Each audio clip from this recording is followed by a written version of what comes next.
is on. It is. Alright, so I'm going to be editing. I'm starting from scratch, basically. I'm going to be editing, or I've recorded a bunch of footage. I'm going to make a video of, you know how people do those morning routine videos where they wake up, they feel that thing out their mouth because they want to sleep, breathing through their nose, and then they make their coffee, tamp it, because everybody has to be an espresso pro if you're gonna be a high class individual. And then I do my red light therapy, but no, I'm gonna make a video of me in the mornings before I get my medication.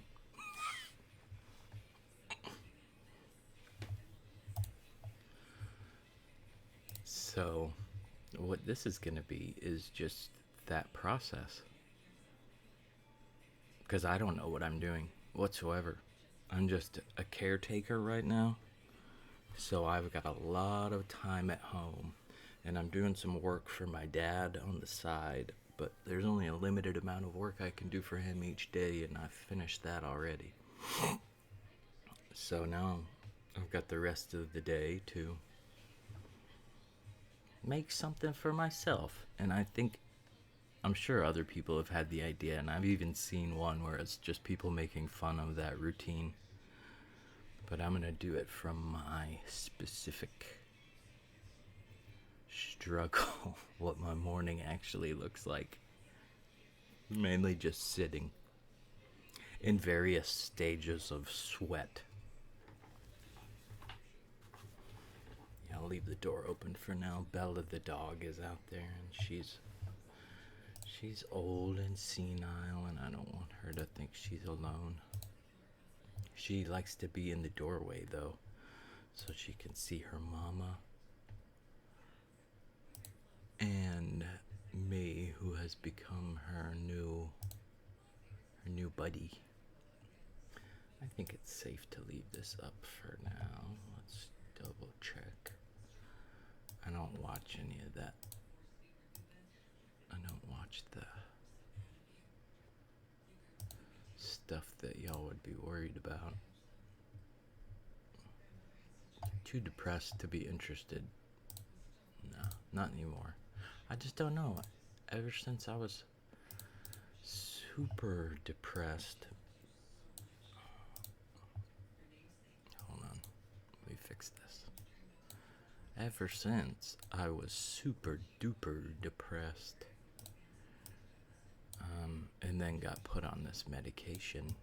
Well, I mean, for years I haven't been interested in sex. So the prawn will not be on my computer anywhere. Not because I've been trying not to. Just not interested.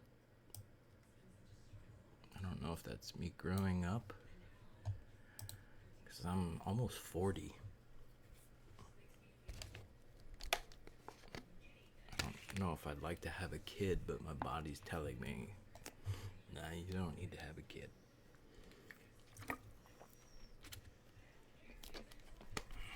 Alright, so what are we doing?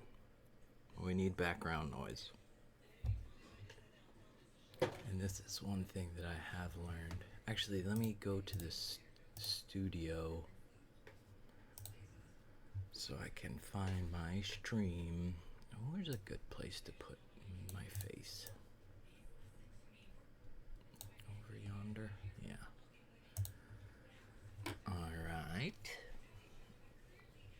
The current bitrate. That's something that annoys me. It always says that the bitrate is either 0 or another time it'll say, warning, your bitrate is at 2000 when it's supposed to be at 3000. I think it's just because I don't give it enough input. Like when I'm sketching here or back here, it won't get enough input, so it doesn't share it with me. because they can't just be like, yeah, Brandon's streaming, give him all the stuff he needs. I probably sound like an idiot because I don't know what bitrate means. I know that it's a thing, a rate at which the bits transfer. But is that incoming or outgoing or what? I don't know. But I think that it's because I don't have audio playing from the computer and from the mic. And they want more. They want more. So it runs smoothly. Okay, so what are we doing? Background noise. And one thing we've learned, I'm on a nightstand here, so pardon my noises. I have a spoon. There's nothing weird about that, though. And a pair of scissors with dog hair stuck on them. And a pair of smaller scissors with nothing stuck on them. Into the drawer. Okay, this from that. And we search for the behavior palm. I've been watching that. But we add a filter. Ooh, why am I under Mickey?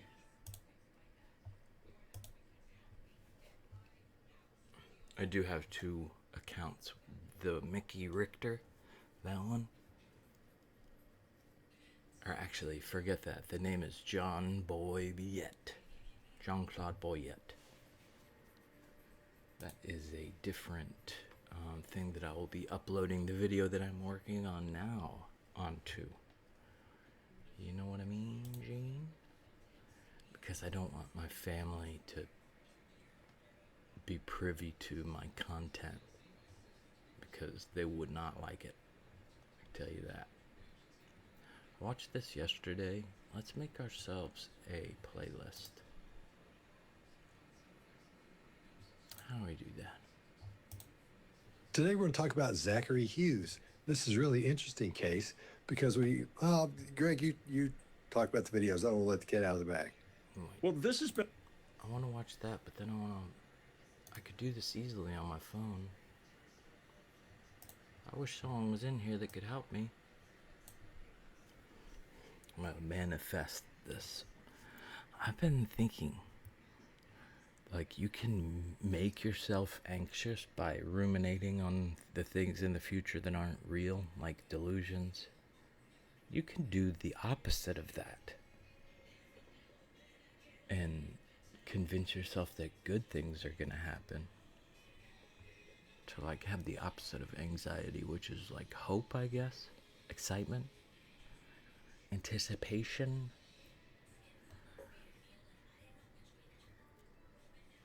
Cops break baby killer Megan Boswell.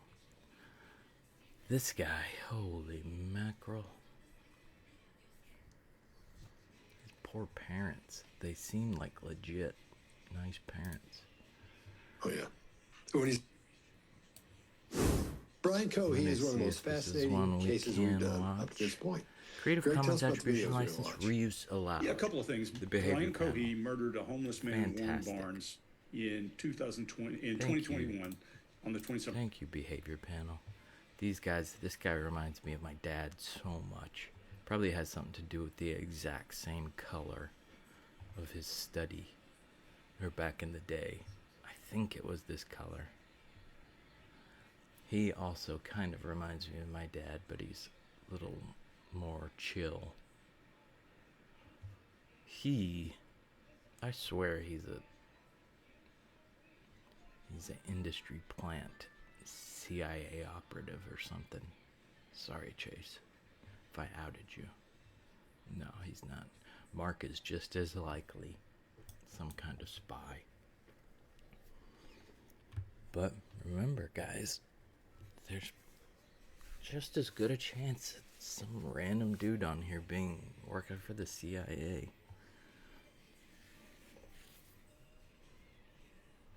They never tell us. But he's been a military interrogator, and he trains people in resistance to interrogation.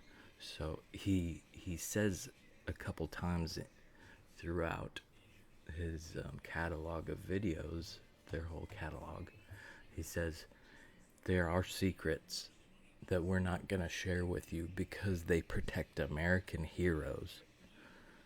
He's like, I'm not going to share that with Joe Schmo, because then the enemy will know. And I'm like, damn, that's cool. He knows, they know a bunch of things that they're not able to tell us, because that's saved for the people who would really, really need it. Like, I'm not gonna need resistance to interrogation training until when I start that general strike, the rotating targeted general strike that I'm planning. Oh, my FBI agent just checked in on me. Yeah, it's okay. Nope, nothing's going on here. No, I probably won't even do it. Anyway, these guys are freaking cool. And yes, you can call body language a pseudoscience. You can call whatever you want. But that's just noise. If you think that you cannot gain any useful information from people's body language, then you are a fool. It may mislead you. Sure, you gotta know that blinking twice does not mean he's lying. And if you go by that, then you will make some dumb mistakes. You gotta be flexible, pliable. You gotta be able to adapt. But what they say is these clusters of behaviors, they don't signal deception. They signal discomfort, stress. And so what Greg will say is, I see that he's uncomfortable about this, so I'm gonna talk to him more about that. I'm gonna ask him questions around this subject that he's uncomfortable about. And Greg, I would be so scared to get interrogated by Greg. He's like, when you see a narcissist on one of these, he's like, yeah, I'd be like, man, that's impressive how you did this. Like, I think he's gonna say it during this.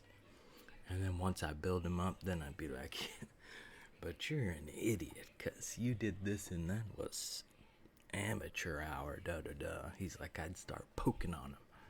Like, I don't want to mess with Greg. All right. I'm working. The February. Pay attention to that date because he's going to bring it up a bunch of times. He was convicted in 2023 for first-degree murder. We'll start from the beginning. It's about the videos we're going to watch. Yeah, a couple of things. Brian Cohey murdered a homeless... Brian Cohey is one of the most fascinating cases we've done up to this point. Greg, tell us about the videos we're going to watch. Yeah, a couple of things. Brian Cohey murdered a homeless man, Warren Barnes, in 2021 on the 27th of February. Pay attention to that date because he's going to bring it up a bunch of times. He was convicted in 2023 for first-degree murder and sentenced to life plus 13. Now, one of the things we're going to do here, however, Scott, is remember, let's talk about Hare's psychopathy checklist. Okay, so here's what we're going to do. If you've signed up for the PDFs that we have come out every week, then you've already gotten this because we sent them out early. But if you haven't, go ahead and sign up below. There's a link you can click, and you'll get the Hare psychopathy checklist. Because at the end of this, we're going to go through the checklist and talk about it, each one, and compare them to the things we've seen in these videos. So you might find that interesting, as we do. It's a real nerd move to do, but iMovie. we like it, so we're going to do it. Us. Yeah. So, all right, you guys ready? Yeah. Yep. Here we go. So that comes, what do you want to know? Start back at the beginning and go slow and tell me as many details as you want to know. I mean, Murray going 15 years probably. I have no idea. the I mean, I'm going to jail for 20. These are all probably. If I don't, but I figure. nothing special. So what's important to me is to learn as much about you and what you did as I can. Well, many details as you can get me. One of the biggest issues that I have is just like always second guessing myself, and that comes with like when I was a kid, everything was really easy for me. So now, with growing up, when things didn't come just super easily, I quit really easily. So I'm trying to learn to run on not feelings or emotions, but just to keep going, you know? Because I'm not gonna feel good every day. I'm not gonna feel, I feel inspired to make up something today, something real dumb. It's not gonna feel like that every day. So I'm trying to learn, because you know life is suffering and avoiding suffering. Comfort. So we want money so we can avoid suffering. By putting a roof over our heads and not having to walk to work. Simple as that. So I'm trying to learn how to, at least to a bigger, higher degree, to work through distractions, pain, discomfort. And for my deodorant.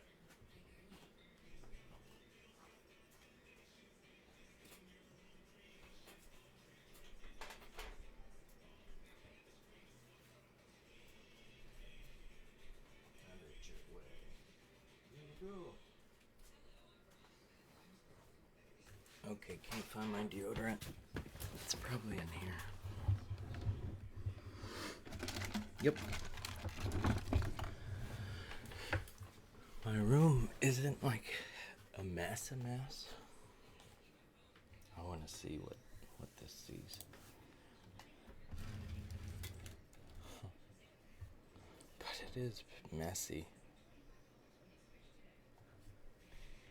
There's like half of my bed is just storage for stuff that I use, like a rubber mallet, a bunch of sheets for the dogs. One of our dogs, Bella. Okay, I gotta shut my door. It's so loud out there.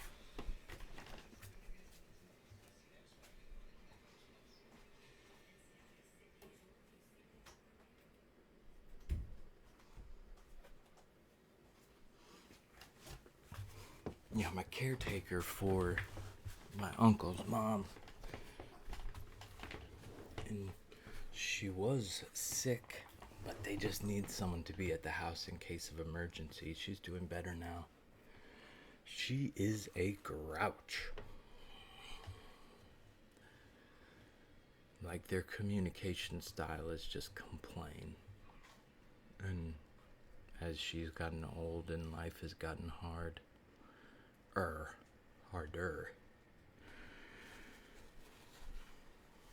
It's very bitter. So I stay out of the way as much as possible. Because it bugs me when people complain about me when I'm just trying to help. By cooking meals, something's always wrong. I just went out there to see if the dogs needed a diaper change. And so I picked it up and smelled it, and she said, "Are you changing their diapers? I just changed their diapers." Okay, I didn't change their diapers, but I'm not going to answer you because I don't know. I just do what I need to do and kind of ignore the bitter complaining, because that's how I guess their family communicated, was just by throwing their emotions around. That's not how I communicate, and I really fucking hate it. Sorry, Lana. She doesn't like that word. and the tone. So that's why I'm staying out of the way as much as possible. If I'm gone for a day, then the house will smell like ammonia because of all the dirty diapers and pee and poop that didn't get cleaned up. And then they'll be like, why is he even here? Well, oh, you notice it stinks in here. You know why it doesn't stink the other days? You don't. You don't notice. I would, but I can't expect other people to notice. So I'm just doing what needs to be done here in case of emergency. And that's as far as it goes. I'm ignoring the hell out of these people. I think that's good, because they just use me as their emotional whipping boy. Got my aunt and uncle, they're together. And we've got my uncle and his mom, they're together. And we've got me and the dogs. So, I'm the convenient whipping boy. And if it makes the house run smoother, fuck it. The better. I drive a 2007 Ford 500. Okay. And I keep a small Gives me 18-inch bat in there for self-defense. gives me more peace of mind being in my room alone. Because typically I would feel guilty about that. Hold on, I needed to. ChatGPT is a big part of my workflow. OBS doesn't ask for tags. I have been recording or just streaming as I do little tasks like this, but I don't make the VODs available because I wanted to. What my dad has been working on is search engine optimization, and I'm learning to. I think that's what was half of the goal, or maybe 3/4 of the goal, was to help me learn about these things. But I don't want to just let them out there just unoptimized. Not that it makes a difference. I mean, y'all see how many views. If anybody sees this, you'll see how many views I get. So how little it actually matters for me and my channel. But I still want to do it right, you know. Since you want this SEO setup to be in the video, you could start your stream by briefly explaining what you're editing, how you're setting up SEO for YouTube, why you're making sure the VOD is optimized. Hey, that is what I'm doing. That way, even if no one watches live, anyone who finds it later will get the context up front. Go ahead and start streaming. I'll be here if you need adjustments while it's live. Okay, cool. So I'm good. Alright, I'm streaming. I've got a reusable video by the behavior panel playing in the background, and now I'm starting to import my video clips into iMovie.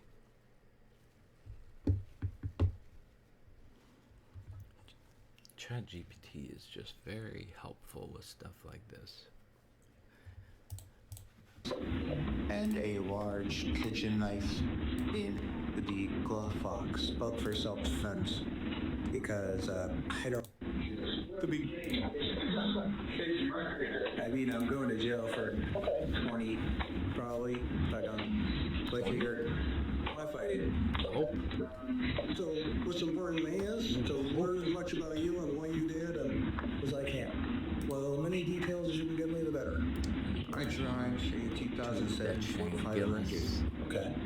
And I keep a small 18-inch bat in there for self-defense, and a large kitchen knife in the glove box, both for self-defense, because I don't instruct anyone or really any part of this town. So That's why I put. Did I get stuff And, there? Yeah, I let's want see. to this. Yeah, it was the night of February 27th. It was a full moon. And I figured I can see so well, why not try it out? And So I'm working on I am in a yard. bad state of mind at that time. I have major depressive disorder, so I am not thinking, shall say, positively. And I cruise around for an hour and a half. So I fill up on gas halfway through. I guess I gotta wait. And I'm eventually driving underneath the bridge near the sheriff's office. Oh, You know, like how I gotta delete there's a some road videos. underneath, right? Under the overpass. And I was driving along, and I see a shape here on the railway track. So I'm like, oh, interesting. So I go up, and as I'm looking, I feel R's thing wrapped in a canvas. And I'm like, that's a hopeless person. So I grab my knife, I put on 3 layers of gloves, because plastic can be translucent because they're so thin with a final glove by putting your fingerprints through. So I put on 2. Yeah, I need All right, Chase, what do you got? So here we have him testing and doing what we call a confirmation glance to gauge how long he might be in prison here. So it's an extremely common thing, even though it's against this backdrop of the uncommon confession and openness about what happened. And there's a few things here outside of the body language that are massively important for your everyday life. Ooh. This is story, theme, and idea. Story, theme, and idea. And so what we're hearing here is, why fight it? I keep things to protect myself. I don't trust people. This is a desire for agreement. I am observant. This is a desire to demonstrate skills and observation. And I am intelligent. This is a desire to educate. So he's gradually turning towards the door. In a lot of lessons, you've probably heard people talk about how feet pointing and where the body is pointed. This is called ventral orientation. Indicates the intent or the desire for movement. This is a great point until you factor in the context. Yeah, he's turned because of writing on this board, not through any other means. So he stays turned here in case he has to. Pretty sure that these are probably huge, and I don't need them because I don't even know what they are. And I think that what they are is just me recording myself playing Farming Simulator. So maybe one day I'll be like, why did I delete that? But I don't think I will. I do know what these are for, and they are not needed. Yep. And they're multiples of multiples of multiples of multiples. I need to figure out how to not do the multiples situation. Gosh. It's amazing my computer was running at all. Maybe that's why the fan has been a little more active than usual. Because I have 40 of the same. Oh my goodness.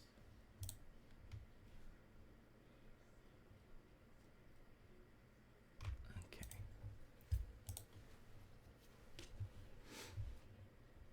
Did that work? Yeah, good. These screenshots do not need.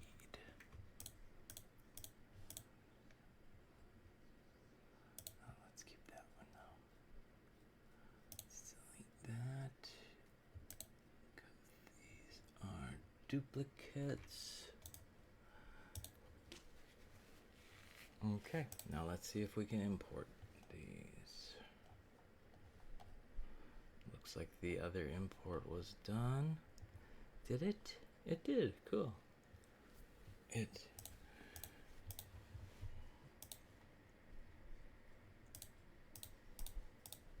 it's there's not going to be much variety in the setting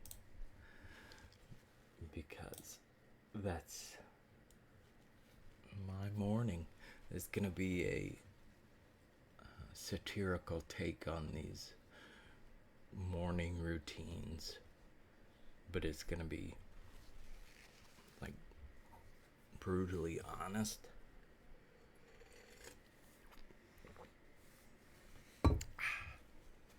That coffee is so good.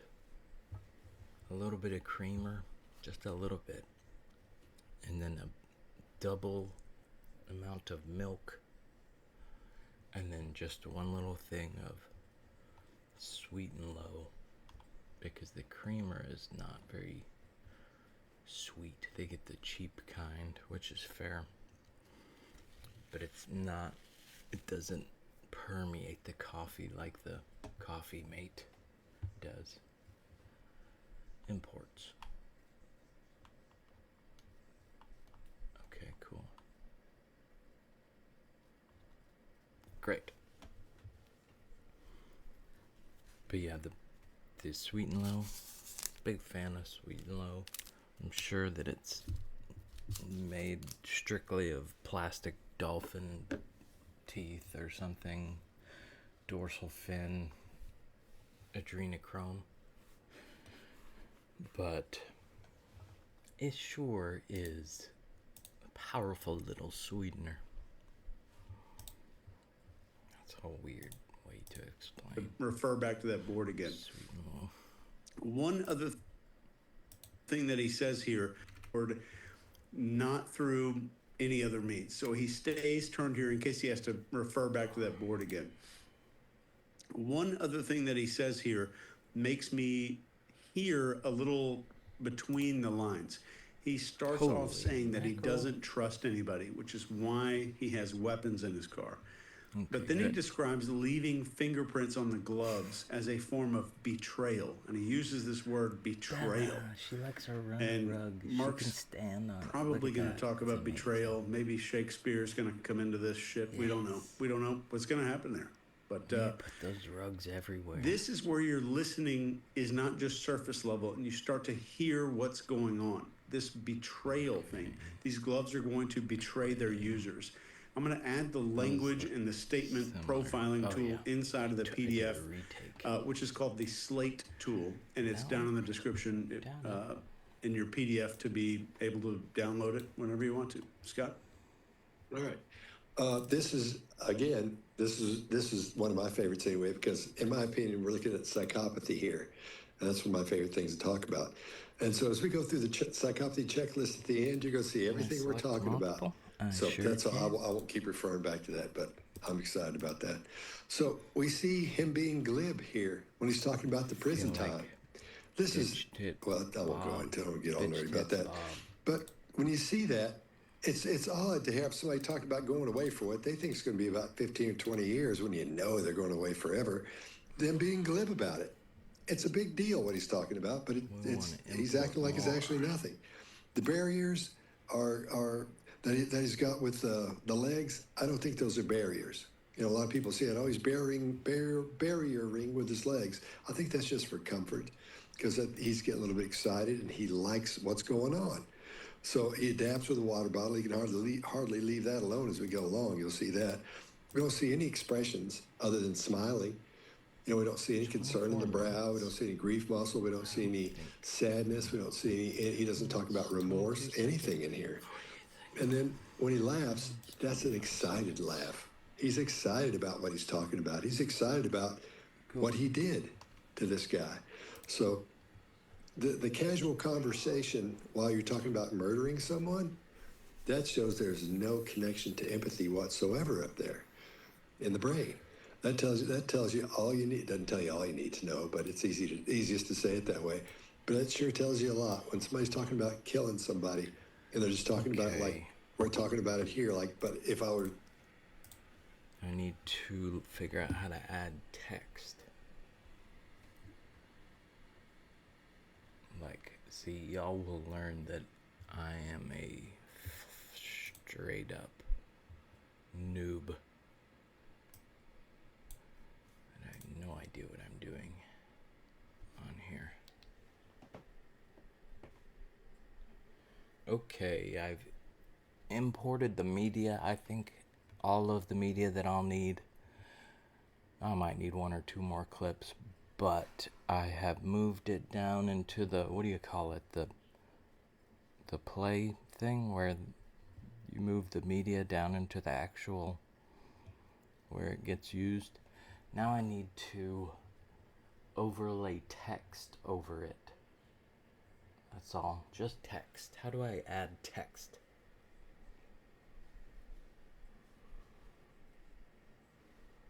ChatGPT just gets me.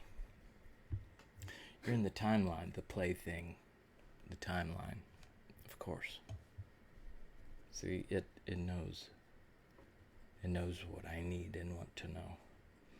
To add text in iMovie, click on Titles, top of the screen, next to Audio and Backgrounds.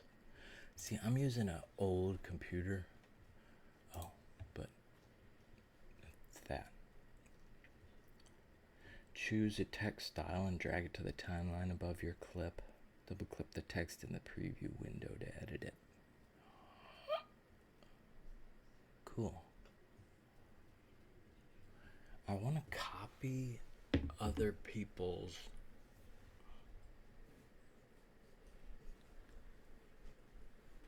cool, thank you. I'll need to come back to this to reference it later. You don't happen to know what kind of font or text that these alpha males are using in their videos, do you? We're gonna go find out for ourselves.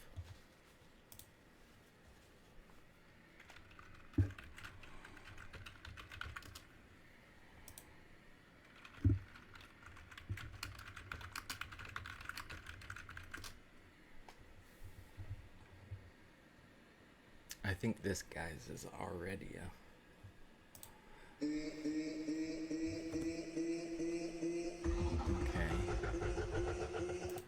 It's this. Oh.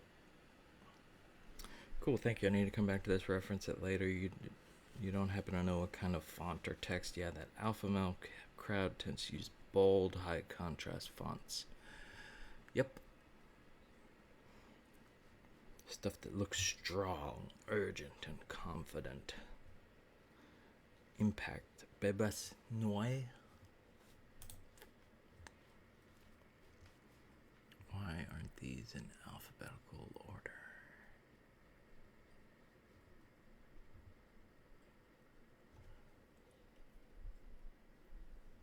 I just say focus lower third. Pick a lower third, or if you want text directly on the video without a background.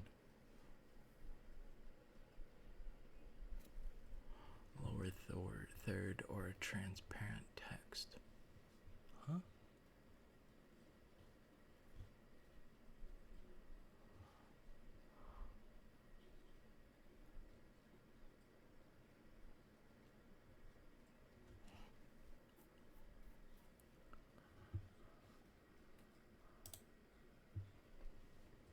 I like that.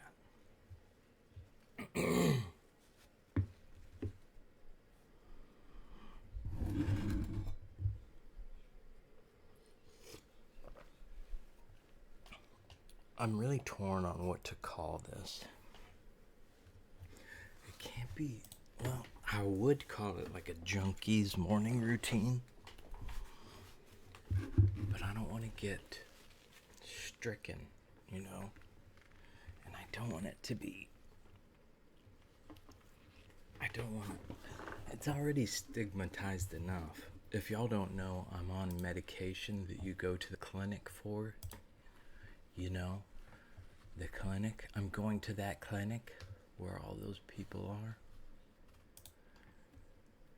And it has literally saved my life. So I do not want to stigmatize it further. What?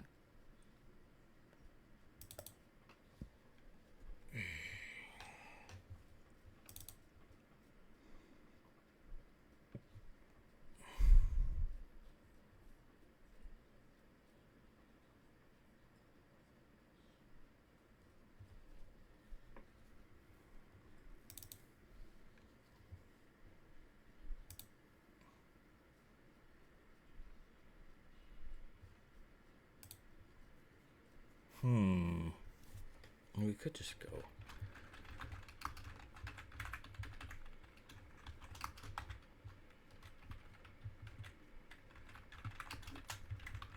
Something like that.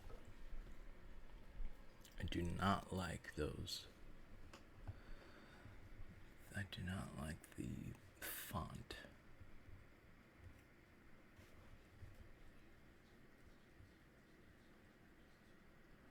Oh, boogie lights.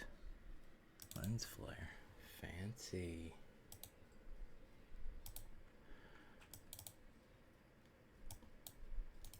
I'm sorry.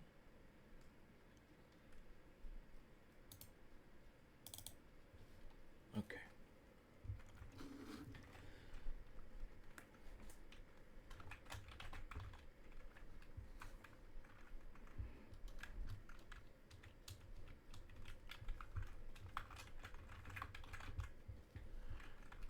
Millennial.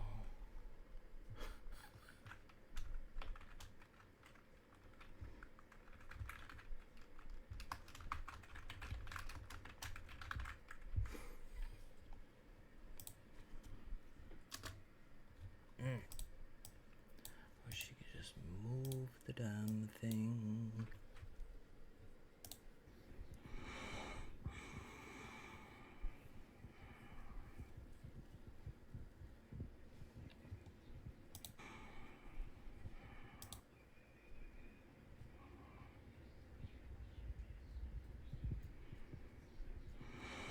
Okay.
Can I hear my heartbeat?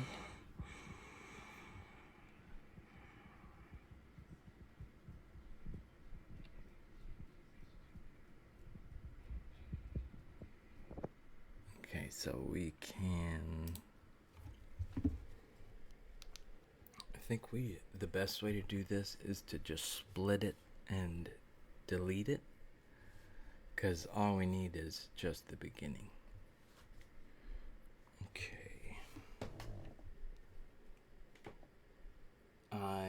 Is the best way to cut off a clip to split it where I want it to cut and then clip it, or just to shrink it? Because doesn't shrinking it like mess with something?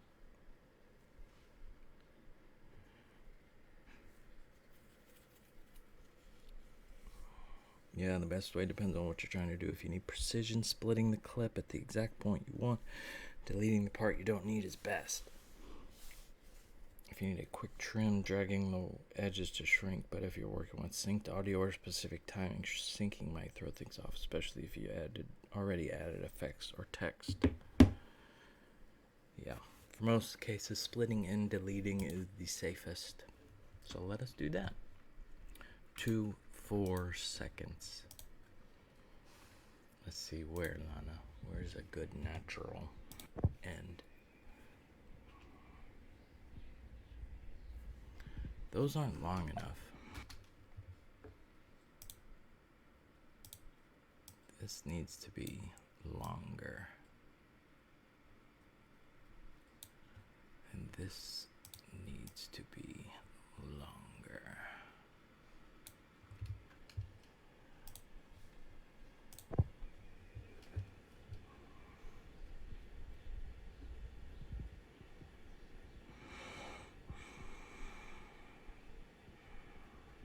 to put us actually medicating in there.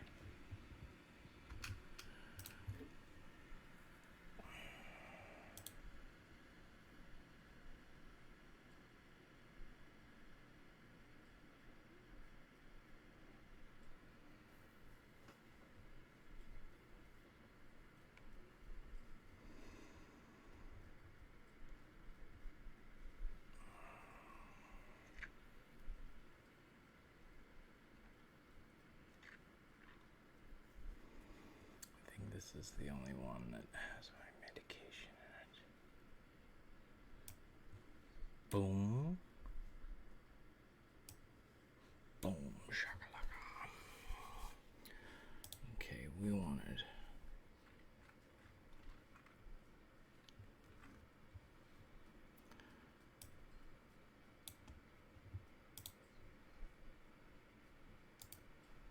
Cut. Man, I wish you could just like paste.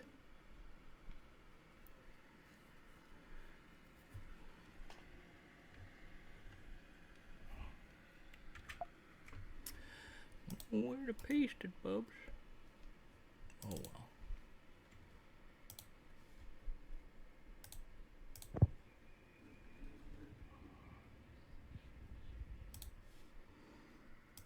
This needs to be longer.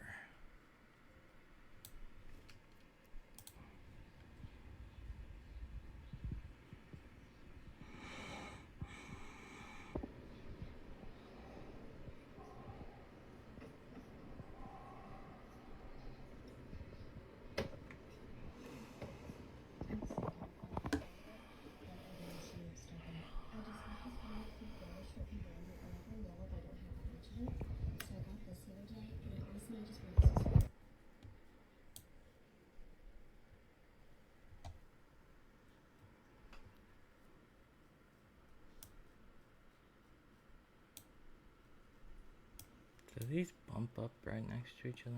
I would imagine so.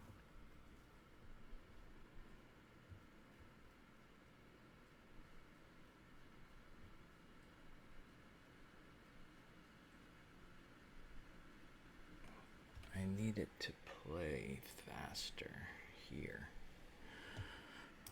We can move that to behind it.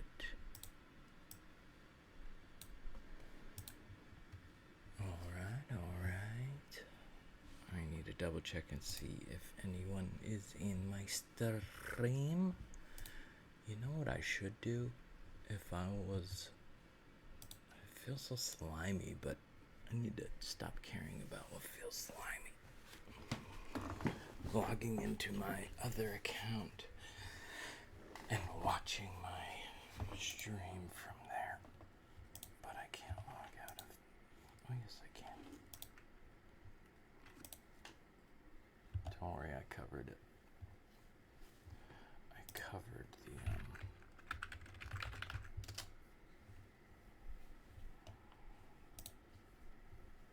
covered the name.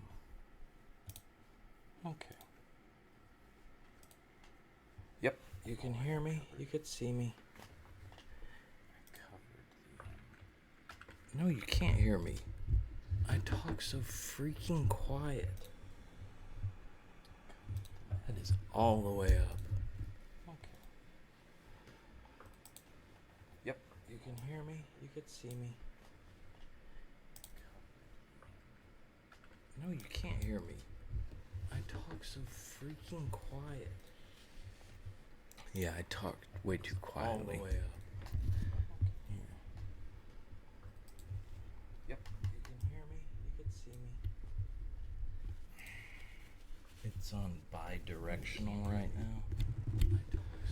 Now I'm putting it on voiceover mode.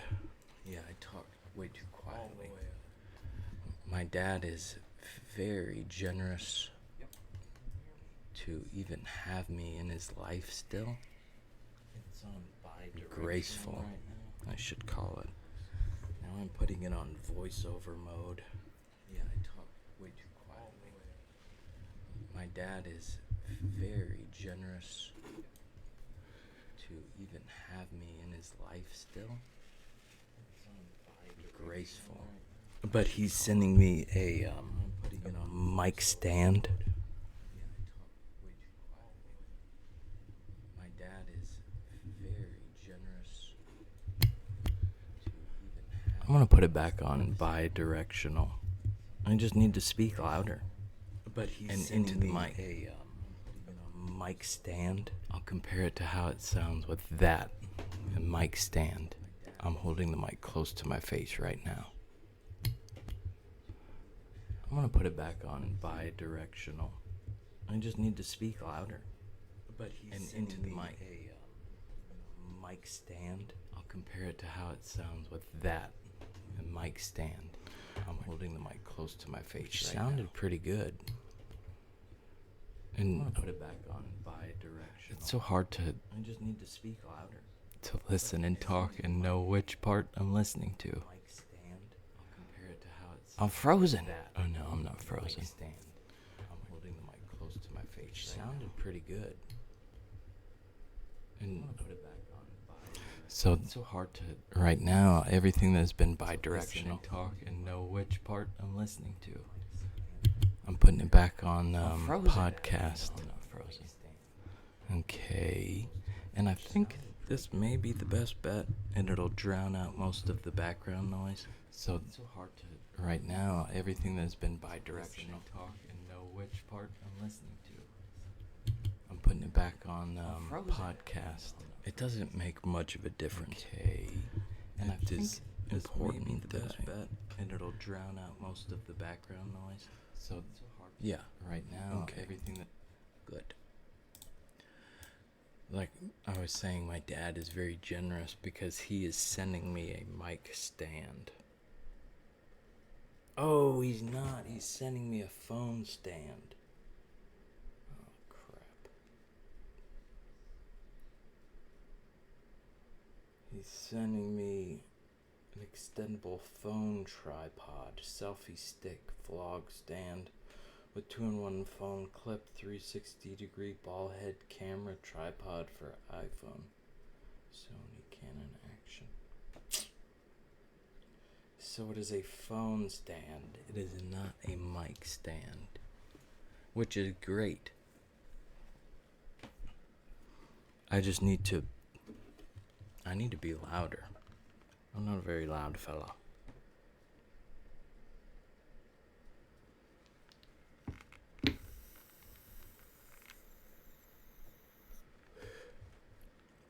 Okay. Step 1. Medicate.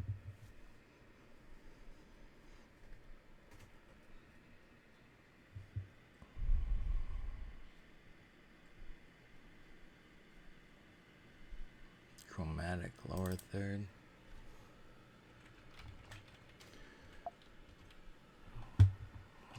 Junkie, let's see.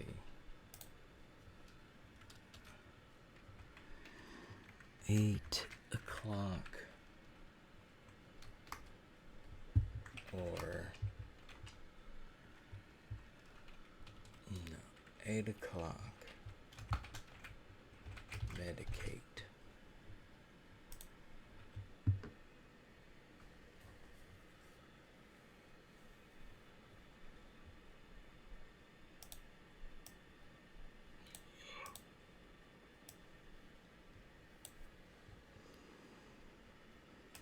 This needs to be over here, Bubs.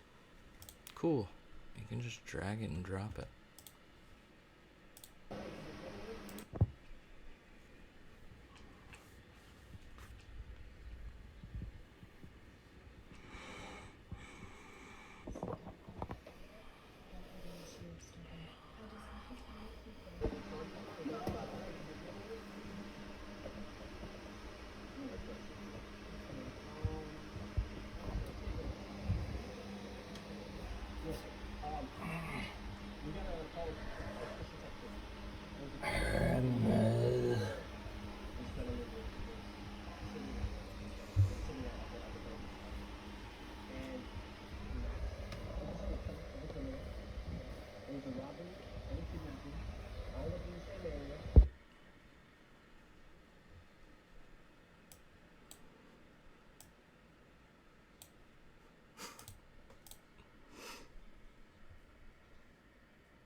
shifting. I want a capital 8.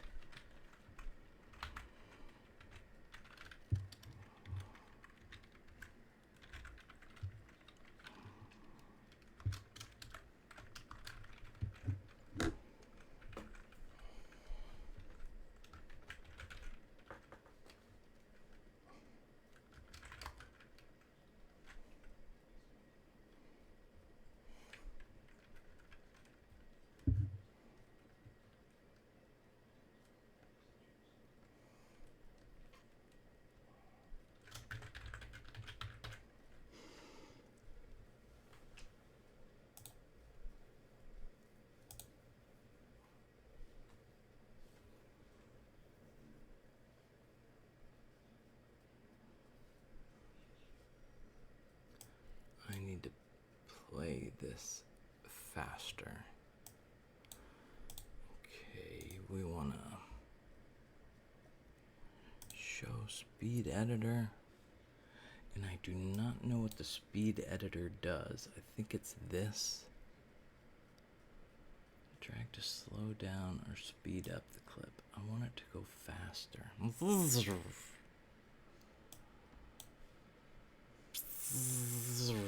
Is that how it works? Is it that easy? To 11 seconds. To 8 seconds. Is it just that easy?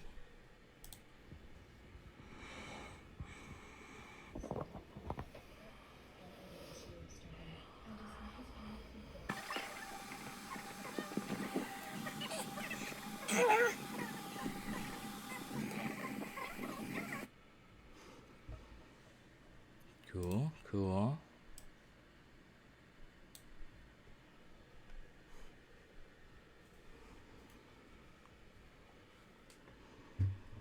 Now we need another title.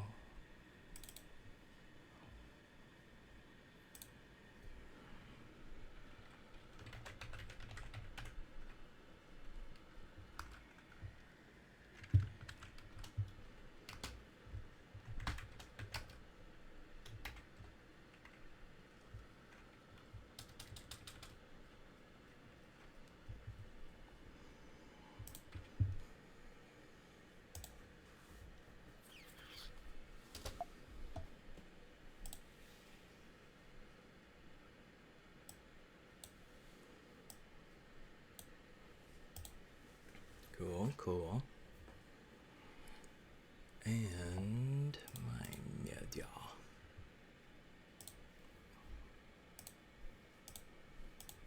To do it, but was talking about it like this. It's bizarre.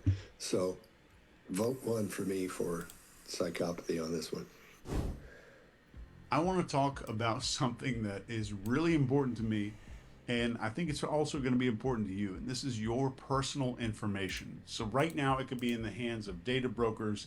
They collect all of our details, like our names, sensitive health records, all of our private information, and they sell this stuff off to the highest bidder.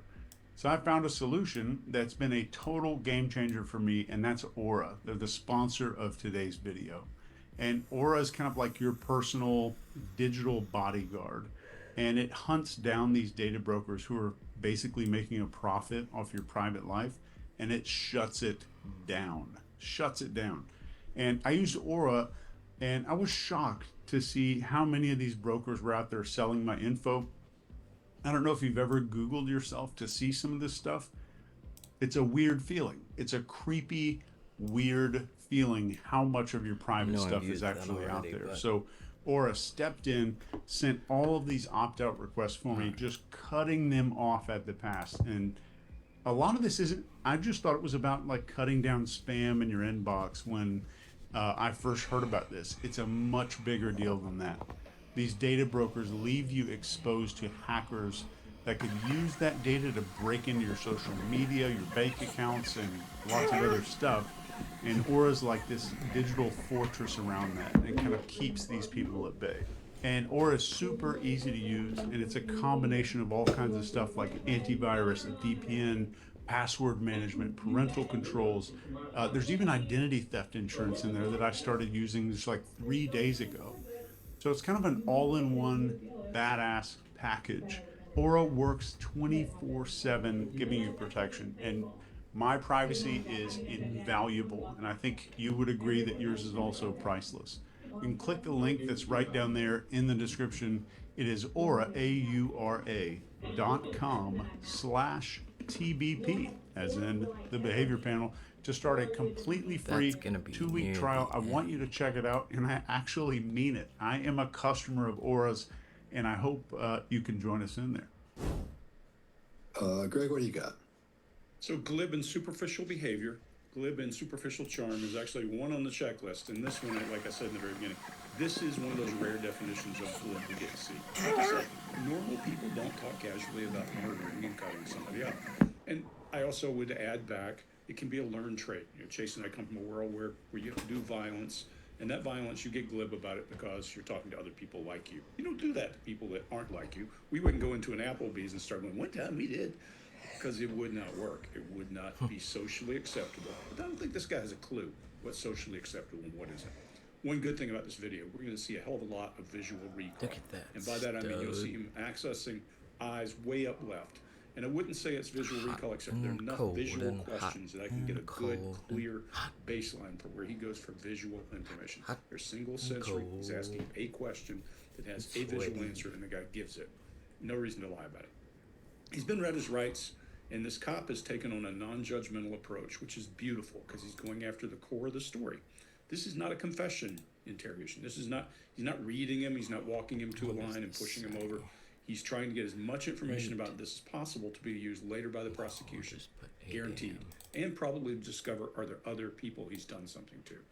That glib piece, and Chase uses something that we talk about in elicitation all the time, bracketing. Is it 15 or is it 20? Of course, I would say 15 or 60. And it's because he doesn't understand what is possible. And you can tell because he hesitates after he says 20. 20 years? I think he's just trying to get an idea. He's fishing is exactly what he's doing.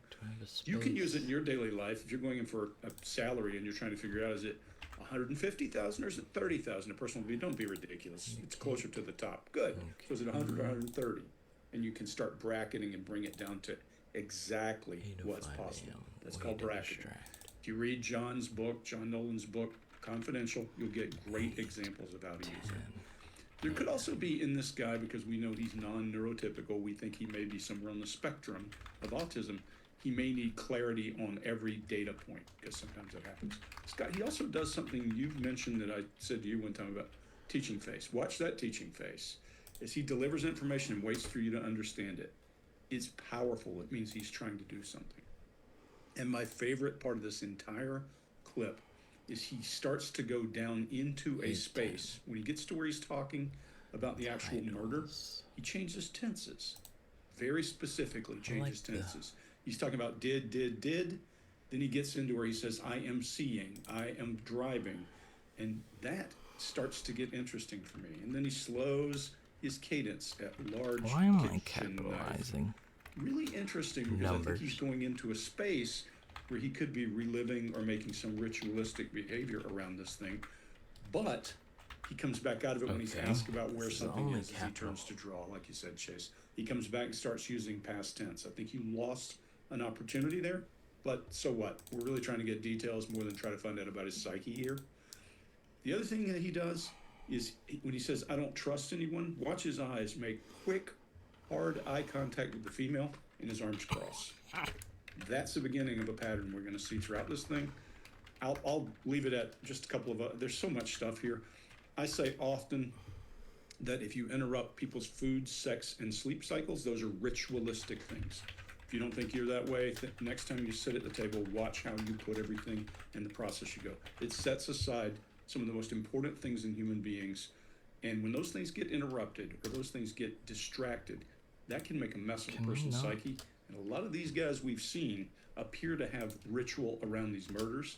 It makes me want to pay really close attention here. I'll leave it at that. All right, and say one last thing. Help me. He starts to show another symptom of these guys. On these title cards trying in to learn about all iMovie, these how do elements. I Not that true crime make junkies a aren't doing the same make thing. a Mark, what do you new got? line? Yeah, you're right, don't Greg. There's a want the- lot the going on here. Let me text to try go and all the wind way and spin across some the kind of screen. web I want it to be and end two up as a little lines. spider somewhere with a fly. trouble just hitting Chase, I enter won't to give you make a new Shakespeare. I will line. give you Machiavelli's The Prince. So, as you may well know, Machiavelli wrote a book called The Prince in order to help a prince, I think in Florence, more Machiavellian. become a great ruler. It's better to be feared than beloved, he said. So, being Machiavellian is about ordering a pressing world enter, you on just purpose shift. in order to get That's a what I result put. where you are powerful. And also that, to your point, Chase, you should not betray yourself in what you're actually trying to achieve. I did It's that. secretly done. So is that happening here? Because being manipulative, I imagine, is on Hare's checklist. Am I right or wrong? Is it on this? Okay, so being the other manipulative. shift. And often Machiavellianism is seen as being manipulative. It's a specific kind of manipulation, which is why often, though manipulation would be on Hare's checklist, Machiavellianism, or being, yeah, there you go, Machiavelli, is separate from that. And it's why, well, you know, psychopathy is such a big basket, and why you can do a checklist for it, because there's a lot of factors in there. Anyway, what might be Machiavellian that's going on I here? tried that before. I Well, so asked first you, of all, the shift there's a lot of vocal enter clicks isn't from working. him, and we also hear audible knuckles on the table as well, and vocal clicks around this idea of a small 18-inch bat for self-defense. This is some something clicks. that I love about ChatGPT. Whenever I dictate texts, I have to say the punctuation marks and everything. ChatGPT is so good at figuring out exactly how to format what I'm asking. Because you heard me ask, yeah, I tried that before. I asked you, the shift enter isn't working. And it put the correct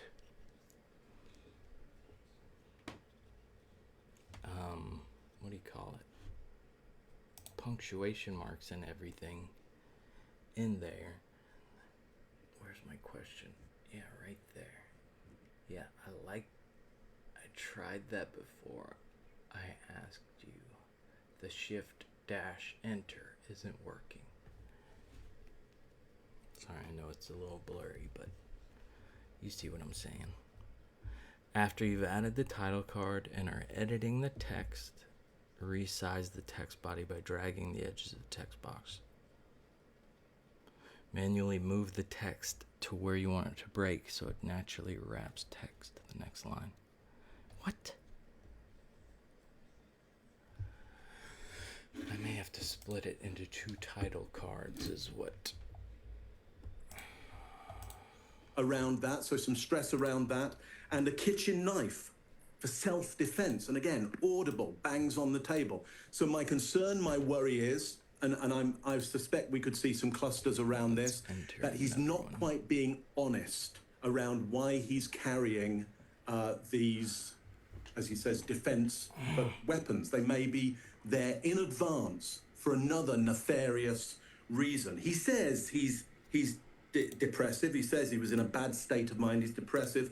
And he kind of calls out the idea that he might be paranoid, which is, I don't trust anybody, you know, out there. Nobody I trust. So he's hinting at depression and paranoia and kind of hinting, well, that's why I carry around these weapons. At the same time, his nonverbal communication suggests he might be being deceptive around that. So already he's manipulating. He's being Machiavellian.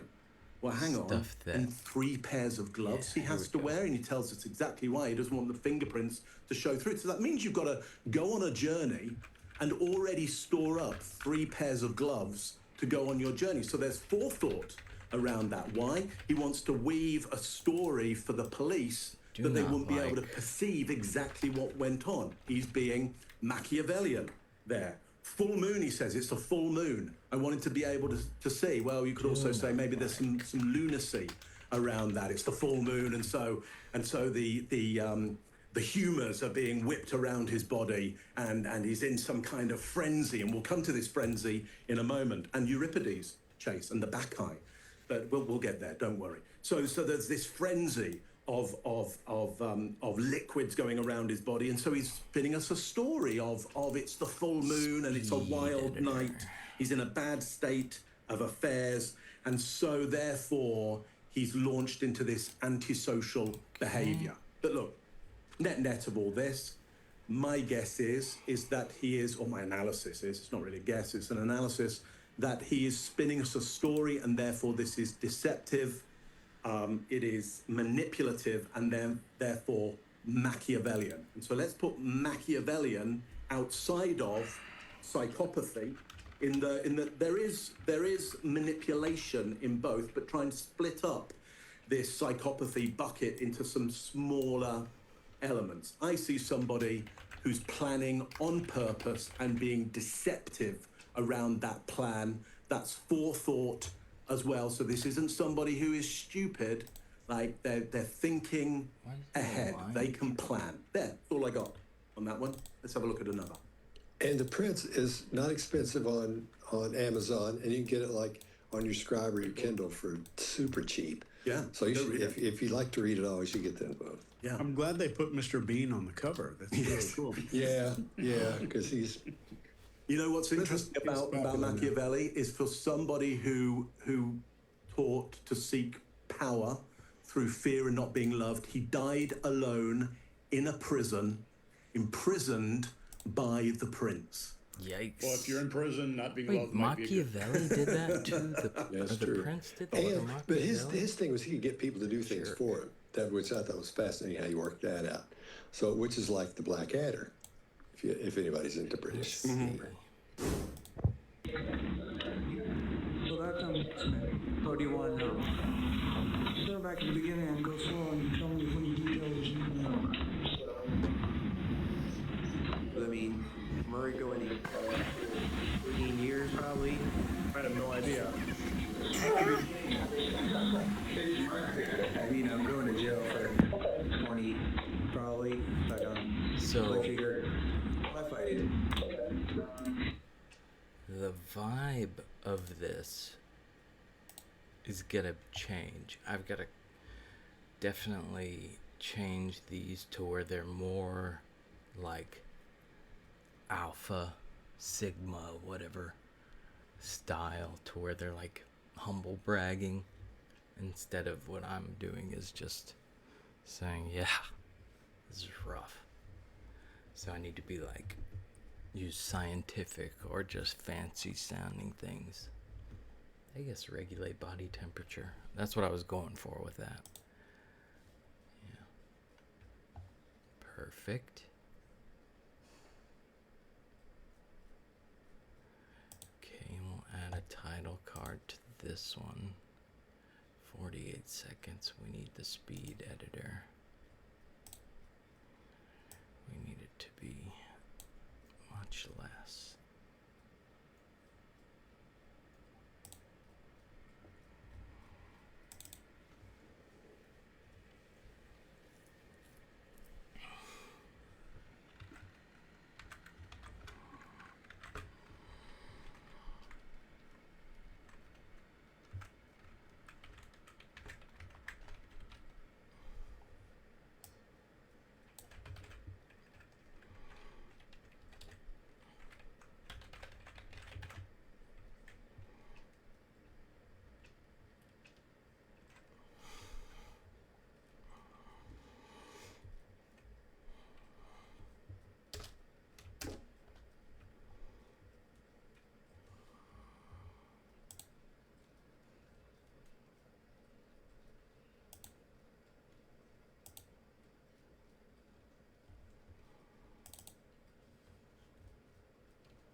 Man, I'm getting hair in my ears and I love pulling it out. It's like on the inside, you know, the ear part? I don't know what it's called.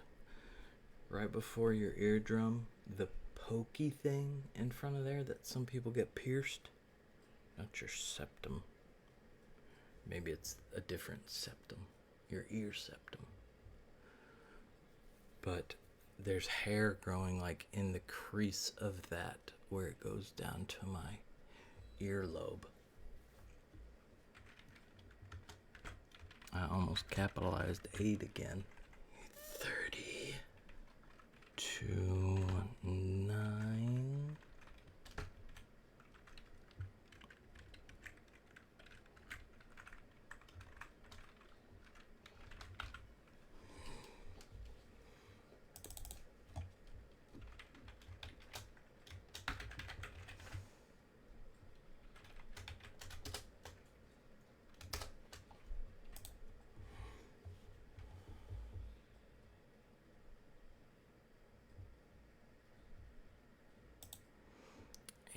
Seconds, we can cut that down.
Can you move the text around in the titles in the iMovie?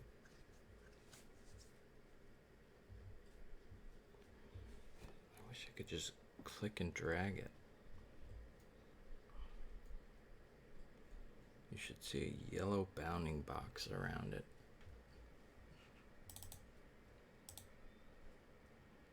No, not like that.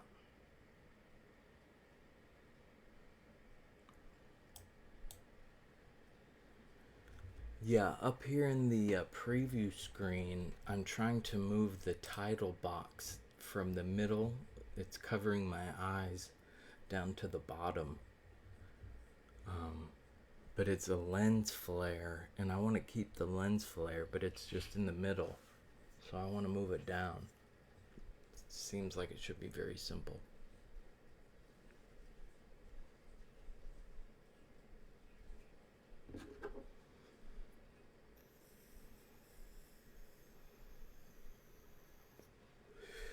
It's not as intuitive as some other programs. Select the title box. In the timeline, I don't want to do that. On the preview screen, click the text itself. You'll notice a yellow box around it. No, I don't. I see a white box around it. Drag the text box up or down while holding.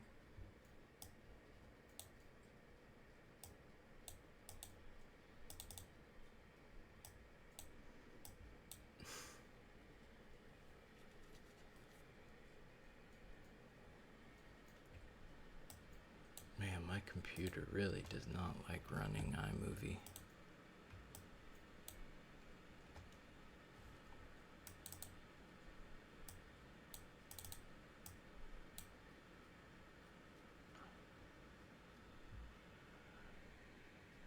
Is anybody watching? One view. Oh, that was me. Nobody watches. See, it's okay that nobody watches, because right now I don't have a ton to offer. But it would be super helpful if someone who knew what they were doing could just be like, oh yeah, just push that and that. Because all I'm trying to do is move this 9 a.m. meditate down or up. It doesn't matter. I just want to move it out from my sad eyes. That's all. That's all. No. Select the title box in the timeline. I did that. It's selected on the preview screen, which is this. Click the text itself. Click the text itself. I did. I am. And it says you'll notice a yellow box. There is no yellow box around it. There is no yellow box. Just a white box around it. And I can't move it for the life of me.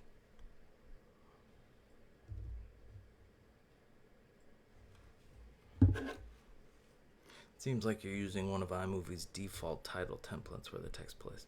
Oh. Frick-a-frack.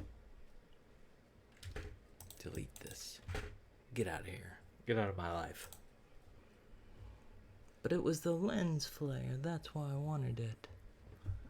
I like the lens flare. Dang, but it was the lens flare one. I like the lens flare one.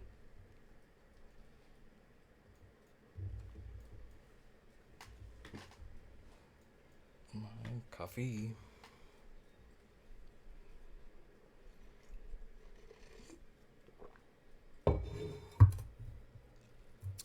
No workarounds. I'm not doing all that. That's way too much work, bud. I'm just trying to knock this thing out. One of my problems is getting fizzled out. You know that. So I'm just trying to keep moving, keep moving.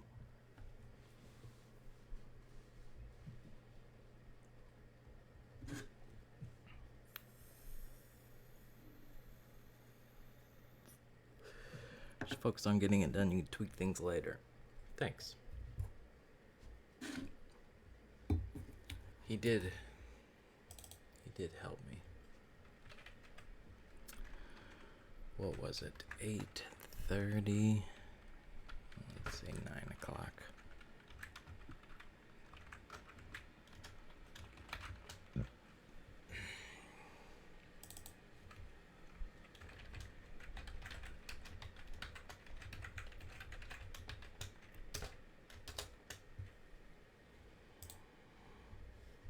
Got it.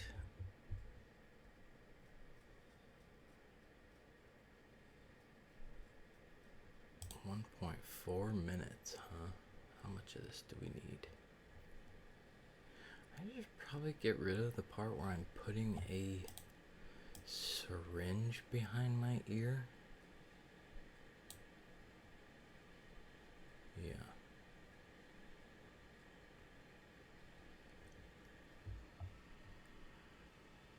Can I do a lens flare on this one? Yes, I can. Because it'll be right in the middle. No, we'll put it on the right side.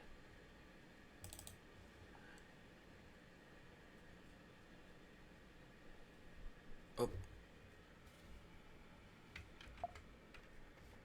Can we undo?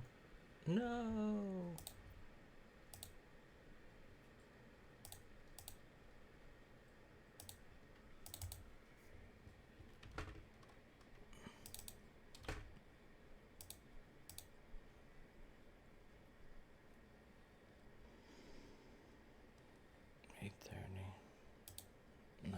Finish meditating. 8:45.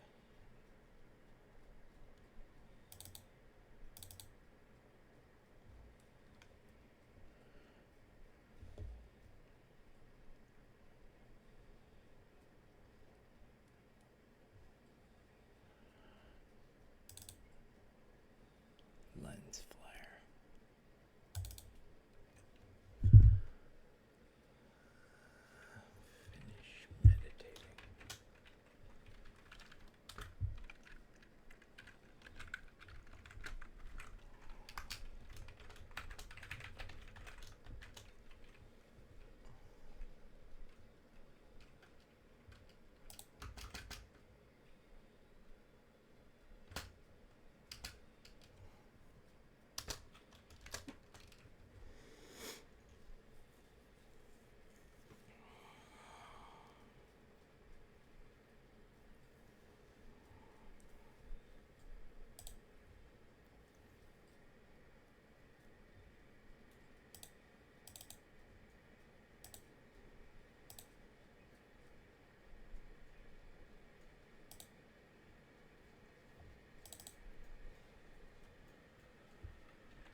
Mentals.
For being faithful. You know, having a good day. No one blessing except you. Everybody's having a good day. Oh, I'm sorry? I would hate to see a bad day. Y'all are making me out to be the person that I'm not. No one has, or will I ever be? Or are you a different person when you're drunk? People have.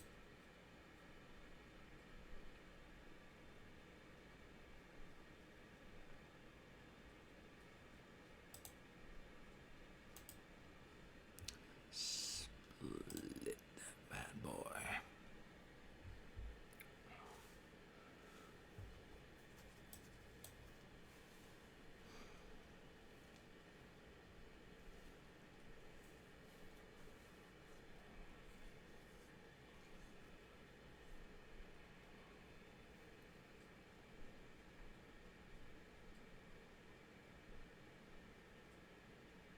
I should not have that. That's unsanitary. We don't want to show off how unsanitary we are.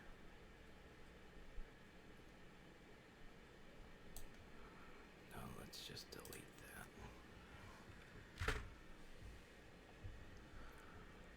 You in video, my media.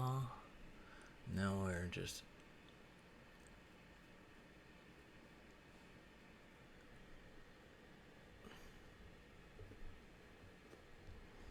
we forgot to exercise.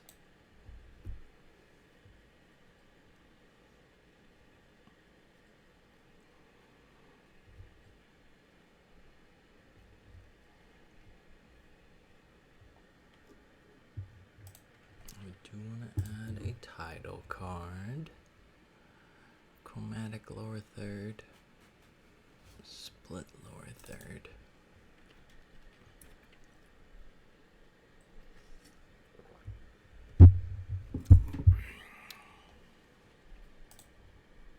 What was this? 905.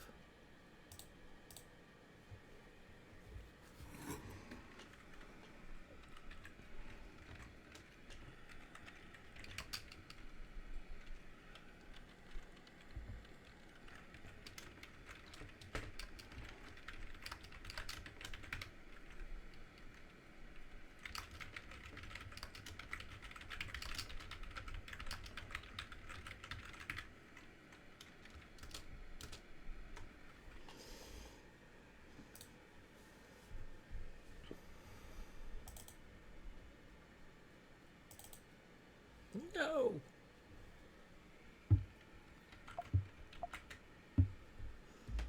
Why won't it let me undo that?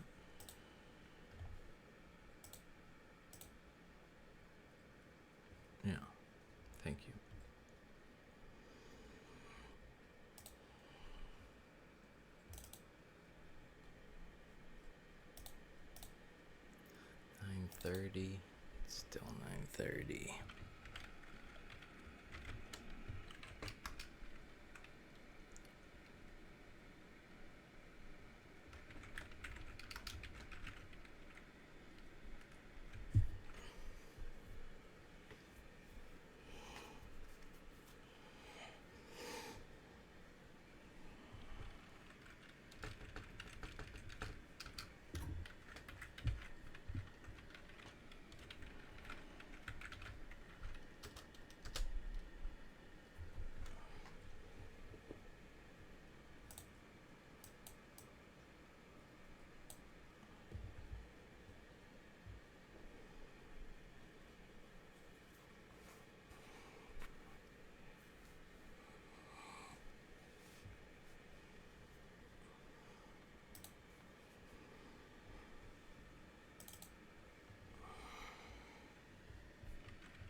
to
what is this?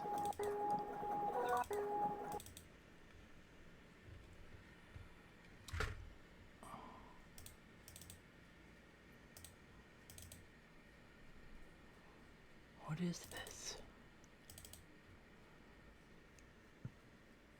It's nothing. Why is it there? Huh?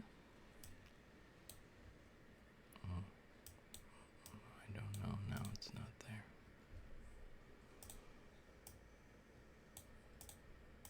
I like all these to be just a little longer. Hydrate. Dogs fed, divers changed, insulin administered. Exercise. Time to start the day. Yeah.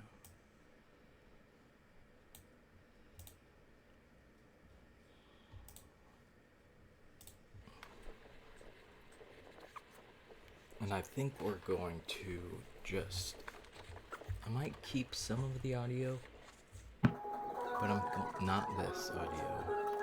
Definitely not.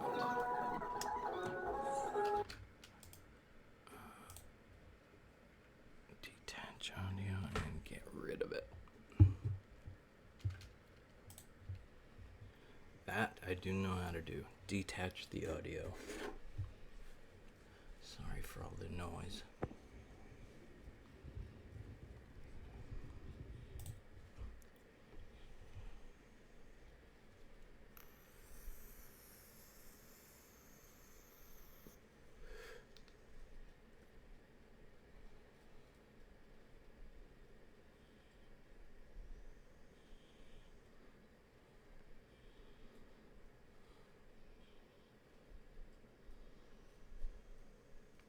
Texting my dad.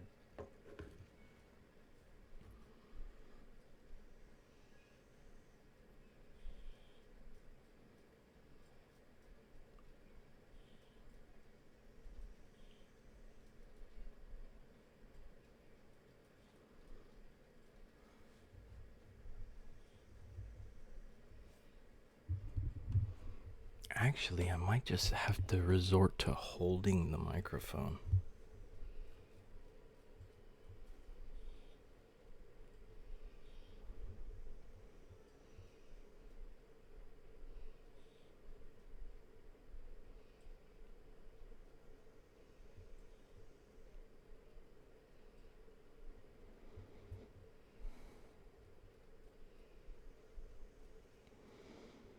My voice is too timid.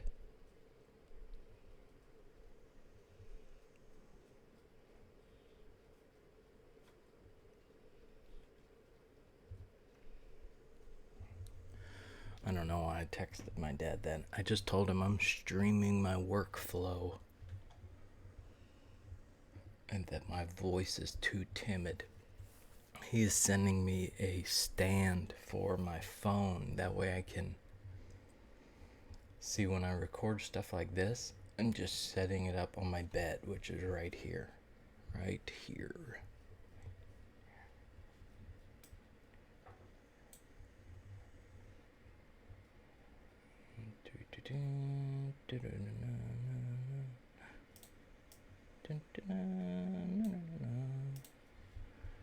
Alright. We detached the audio.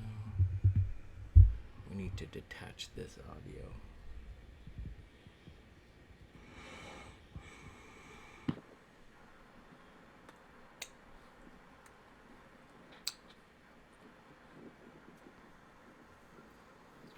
I want to put that background music.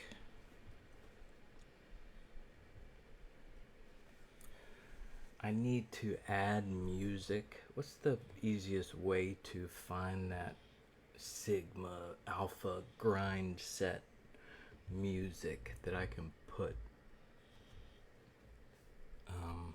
over this? And then I will do voiceover. I'm not sure what. Something real epic and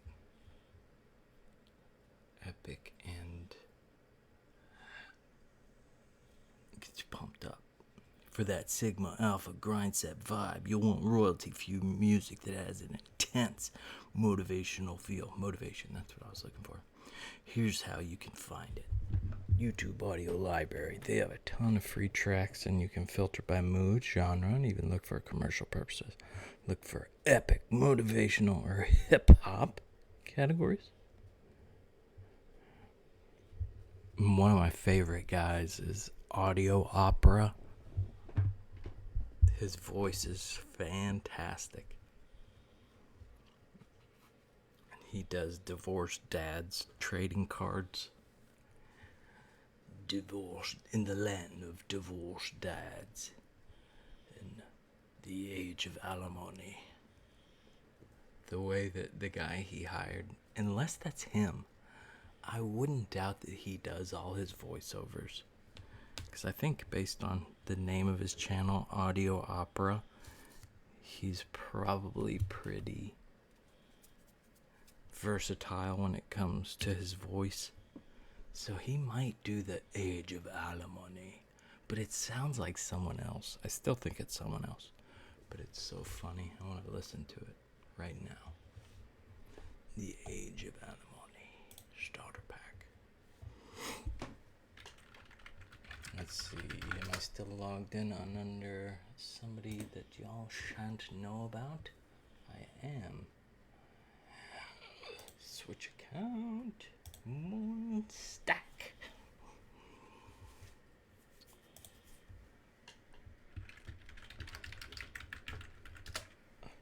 In the land of the divorced dads.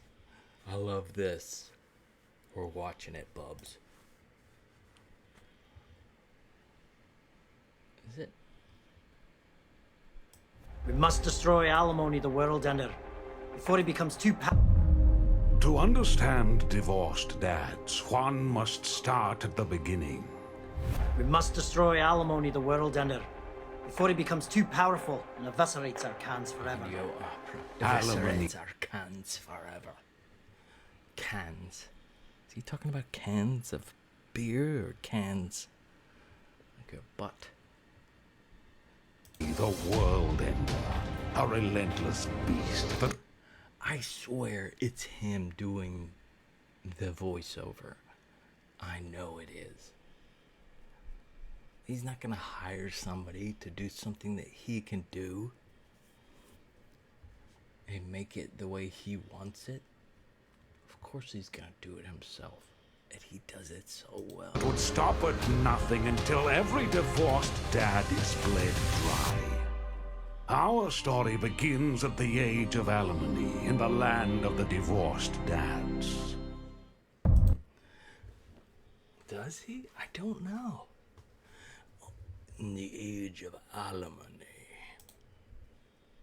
Our story begins in the age of alimony, in the land of the divorced dads. So what's important to me is to learn as much about you and what you did Alright, so as I we can. need to Well, many make this details as you can give much me, the better. shorter. I tried Much 2007 shorter. Okay. That's And 30 I keep seconds. a small 18-inch bag in there for Yeah, self-defense. that's the medication. And a large kitchen knife Sped that in the glove box, both for self-defense. Because I don't want to interrupt anyone, or really any part of this town, so that's why I have both. And let's see. Yeah, it was the night of February 27th. It was a full moon. And I figured I can see so well, why not try it out? And cut off I the am an beginning because emancipated that's where mind that at big that time. audio bump is. I have major depressive disorder, so I am And let's not cut off the beginning of this. Chelsea positively. And I cruise you around for an hour and a half. Let us see. Like, should I call myself a junkie? Is that just turning a bunch of people off immediately? Very likely.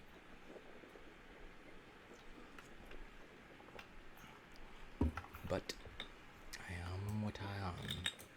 That's all that I am.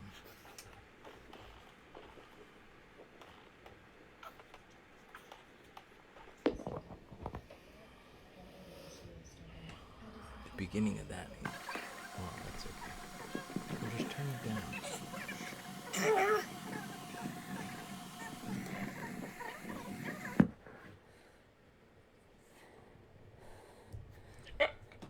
My toe.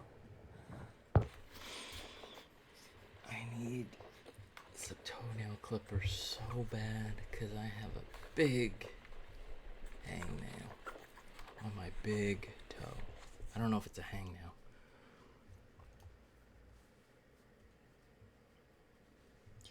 Okay, good. Yes, this is a good meditation session. 8:30 to 9. 8:45. Yeah, that doesn't work.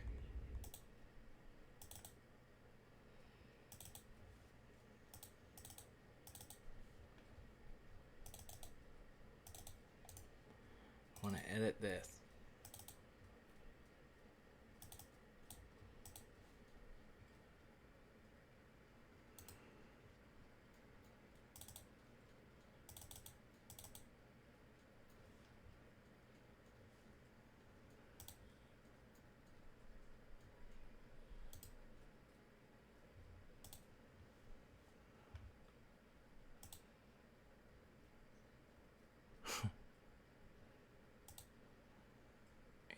To 9 hydrate, 8:45 meditate.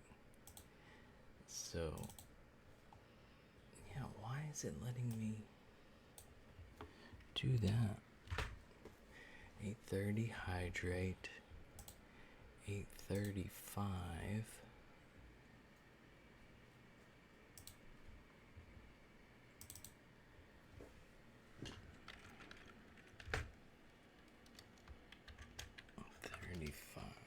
Oh shoot, what was I doing?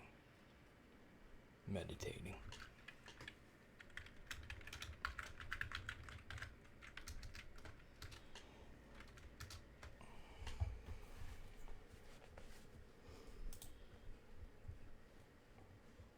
Okay.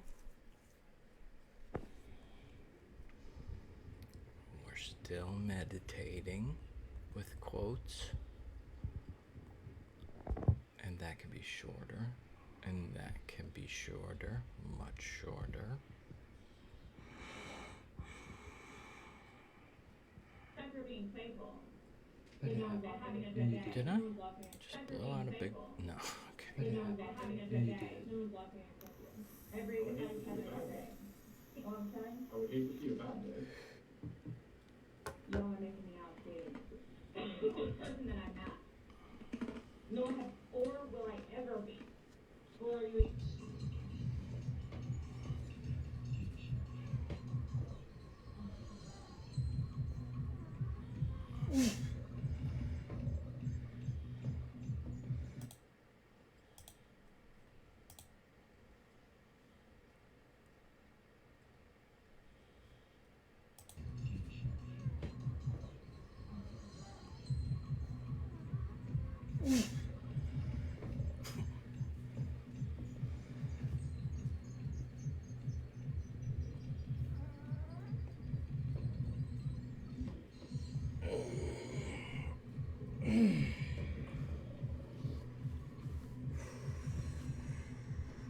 Having a good mentor is critical.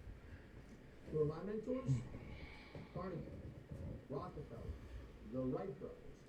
But Royce, those guys are dead. You can't get it. Speed editor.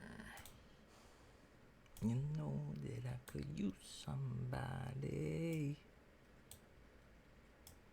Boom, boom, boom, boom. You know that I could use somebody. Someone like you. Whoa, whoa. Someone like you.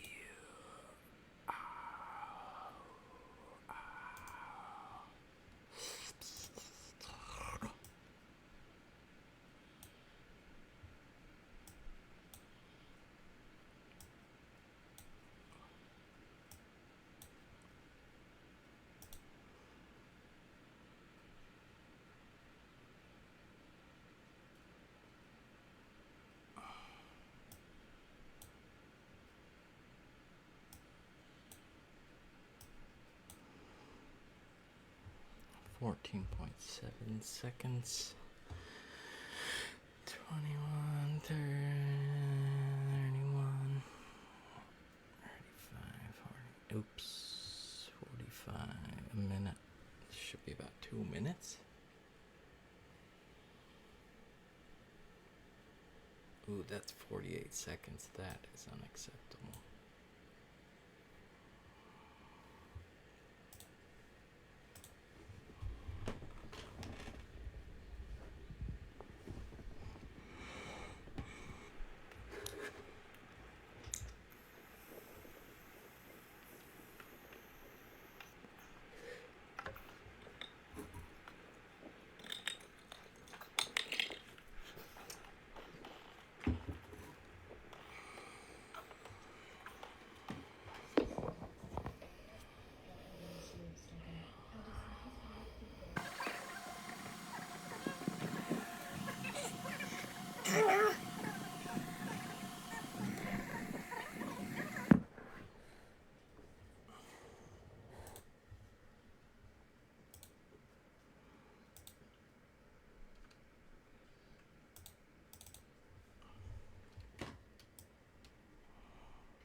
For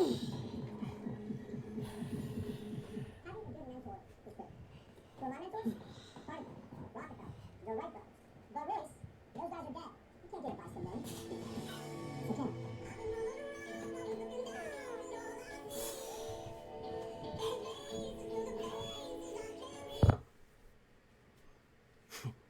That works. Okay, music. ChatGPT has helped me with music.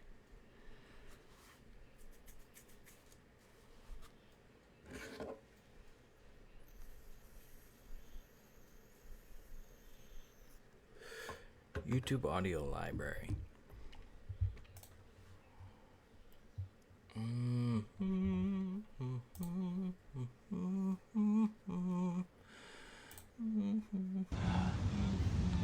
What's a little bit of head gonna do for a friendship, you know? Like, it's not gonna ruin it. It's not that hard. I'm gonna show you how to do it. It's easy. That he is not gonna be operating this way, it's gonna be operating. Okay.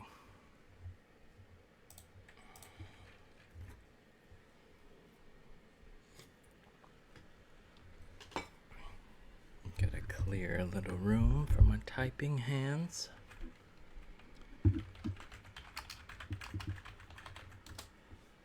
YouTube audio library. Epidemic sound. Yeah, let's do this one that's actually YouTube.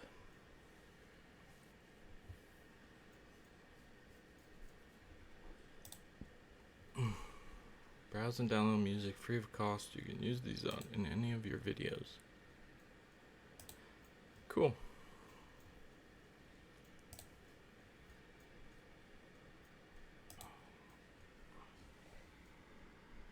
Epic.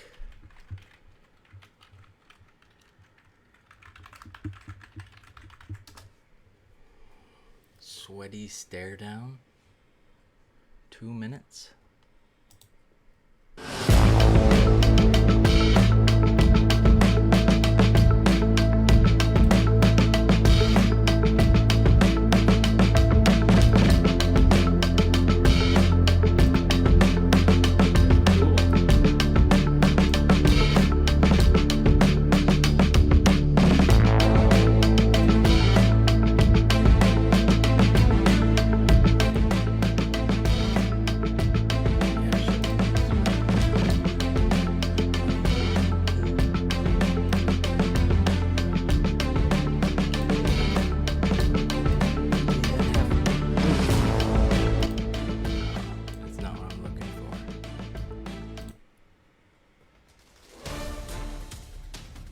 No.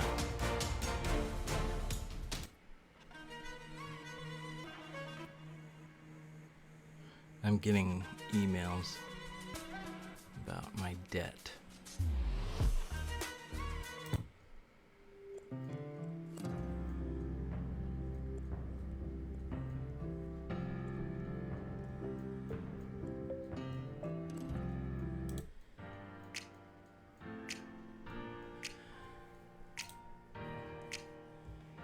Oh, look, I'm watching.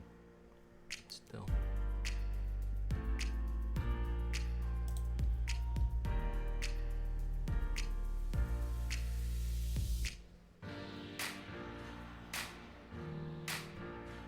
This sounds kind of good.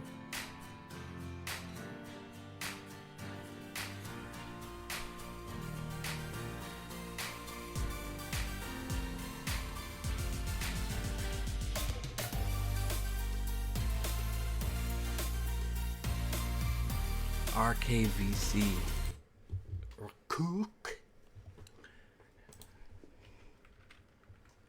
Okay, I need to get off of this account.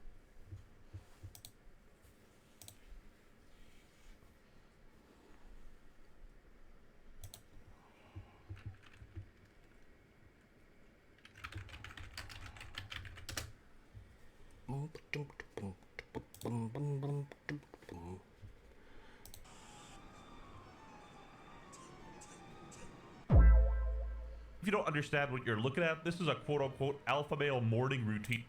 No, I want the actual a thing.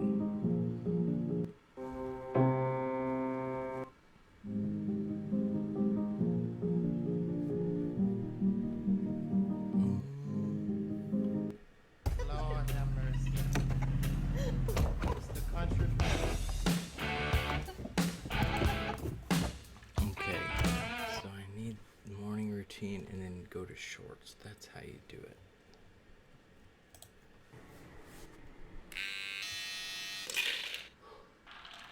Oh shoot, there's not even any music. He was sober for the first. I announced that I'm going to be crowd surfing at one city on the tour. Okay, so I'm gonna.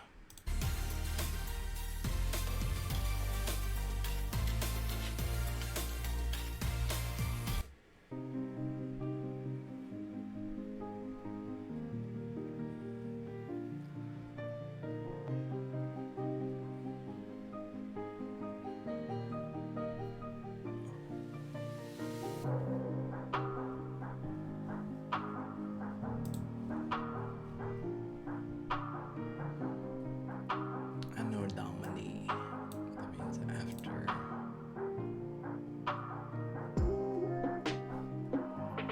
Can I import that from there? I can.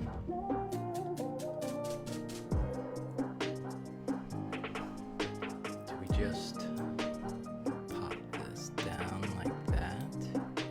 Do we do that? Right? Yeah.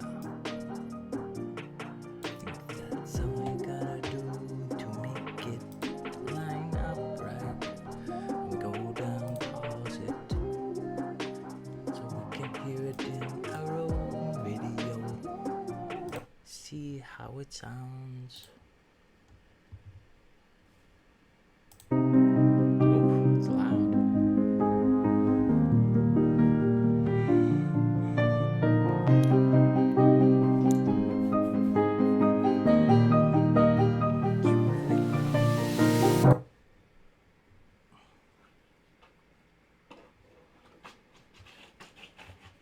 Is it too loud for you too, Lana? Yeah. Ah, my knee.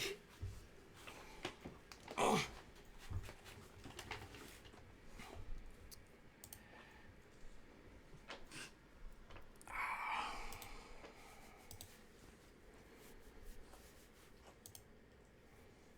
Show speed editor. Da, da, da, da, da. Huh?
Bear, bear.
gotta end with something.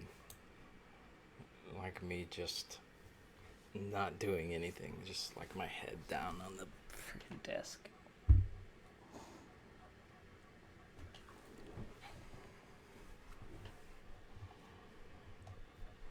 Easy peasy. Let's do that right now. Let's film that right now, Lana. Sorry.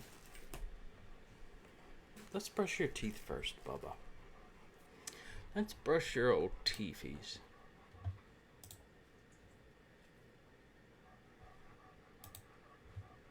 Wait.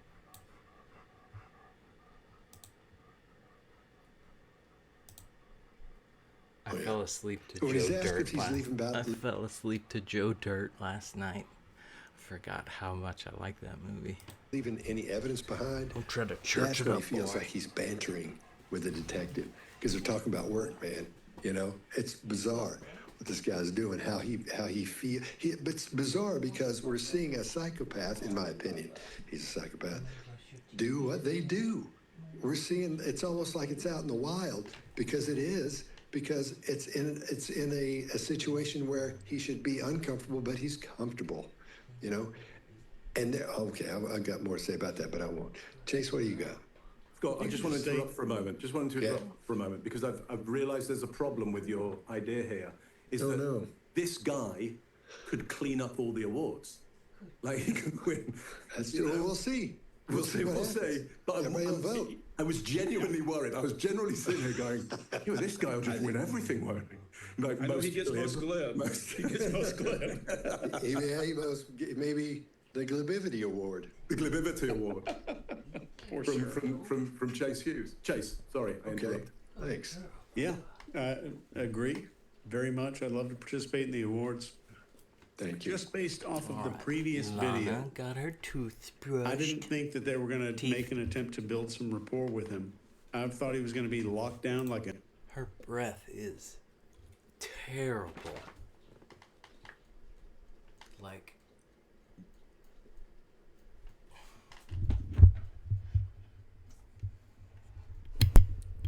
She'll be in a room and she will literally stink it up by herself just with her breath. That's why I love you so much. Because I like stinky stuff. I like it. I like you, Bubba. I like you, Bubba. I like you, baby. You're a good girl. You're a good girl. Yes, you are. You're a good girl, Bubba. Love the book. She's such an anxious girl. We're at a sad time in the house right now. There's a dog, Bella, who is so sweet. Let me see.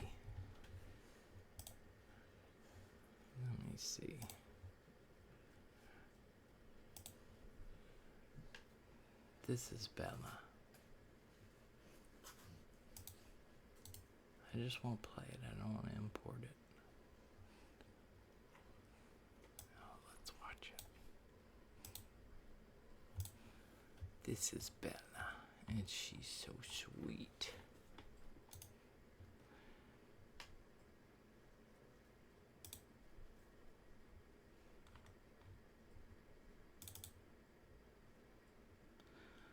And this little runner rug here, see, somebody donated this.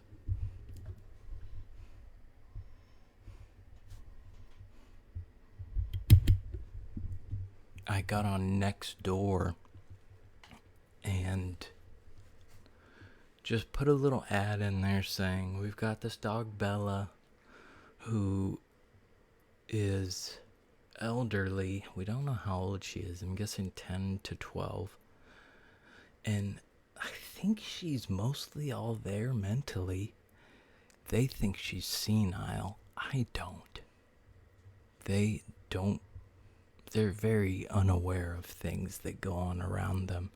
They just like to complain and are kind of run by emotions. And they're like, she's senile, she's unhappy, she can't walk. So I called her owner, who lives in North Carolina now, to come down and put her down. And it's not my dog. I moved in to be a caretaker, but I've become mostly a caretaker for Bella and the two little dogs that need their diapers changed, and then the other little dog that has diabetes. But mostly Bella, because I have to like drag her around. You can see her little bed back here. I'll plop her bed down in front of her, and she can walk enough to get into the bed to where I drag her around. But this little runner rug, look, she stands on it fine. But she has to go out the doggy door, and she usually slips to going out the doggy door, and she hits her legs all the time. And it's really painful to watch. So I could understand if I wasn't here, she might not. She'd be peeing on the ground and laying in it. So I don't know, maybe it is the right thing to do. I don't know. But it's not my call. It's not my dog. All I said was, I don't think that it's time, because she's eating. I've gotten her tail, her tail has been wagging more and more every day. And she's been more and more mobile every day, because I'll throw this rug down wherever she needs to go. Oh my goodness.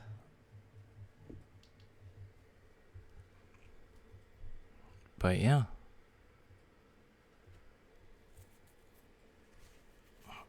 I don't know. Don't know what to do. But it's not my call. She is in pain. She does cry because she misses her mom. I'm just blown away at how well this has worked. But yeah, I don't know. Don't know what to do. Anyways.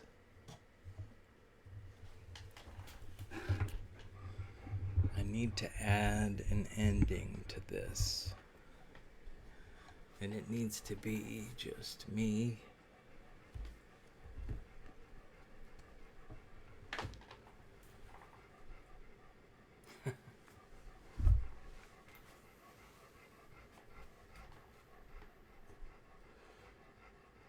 Oh, shoot.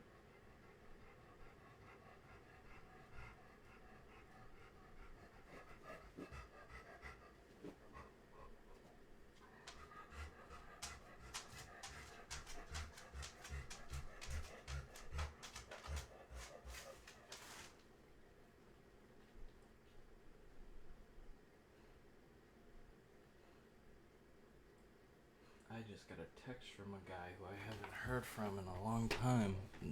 My fault. Because I fall off the face of the earth pretty frequently. As an addict.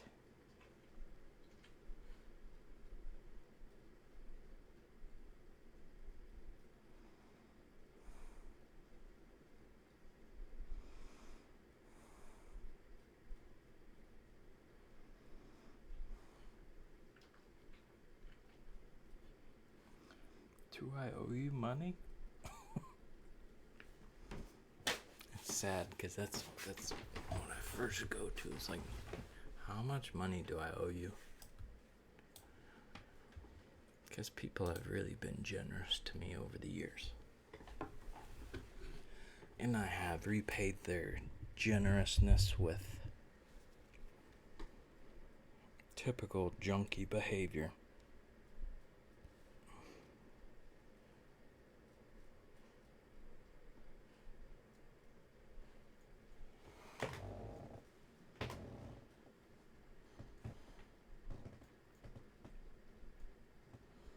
I'm trying to figure out what should the last scene of my movie be.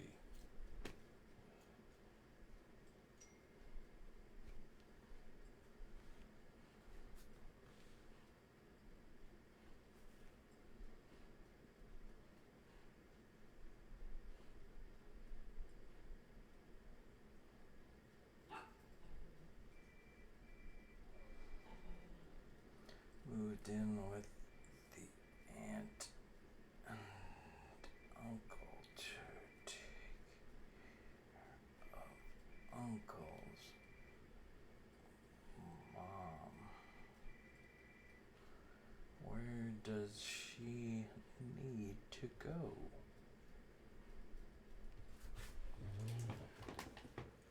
There's a girl that keeps calling him that needs a ride? I'm filming.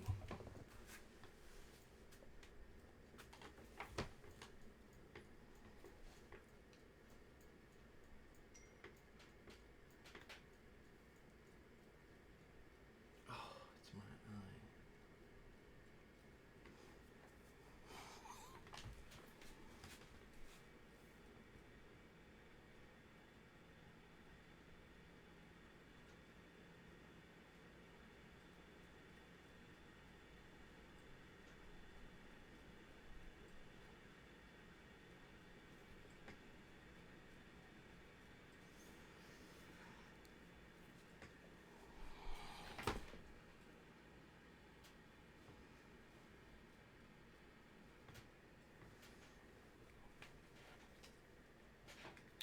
eye. Ooh.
iPhone 3 here. I don't know why it's called the iPhone 3. Because it isn't that.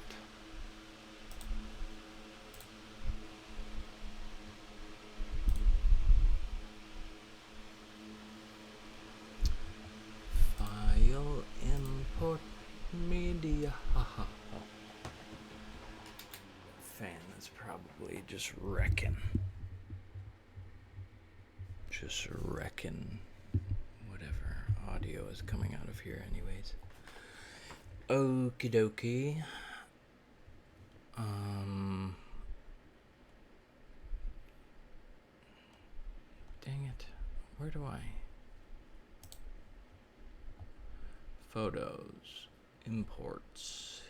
Here.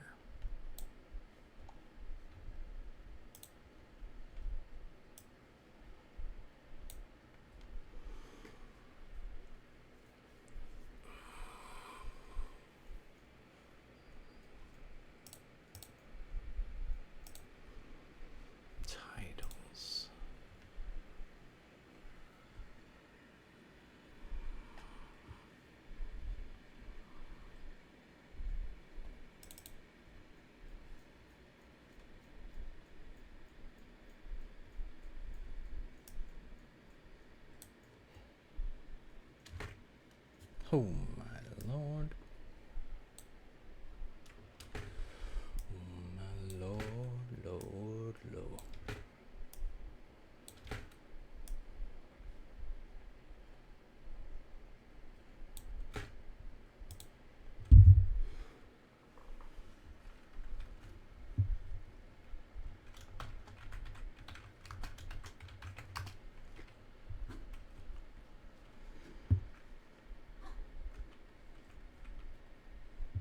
What do you call it?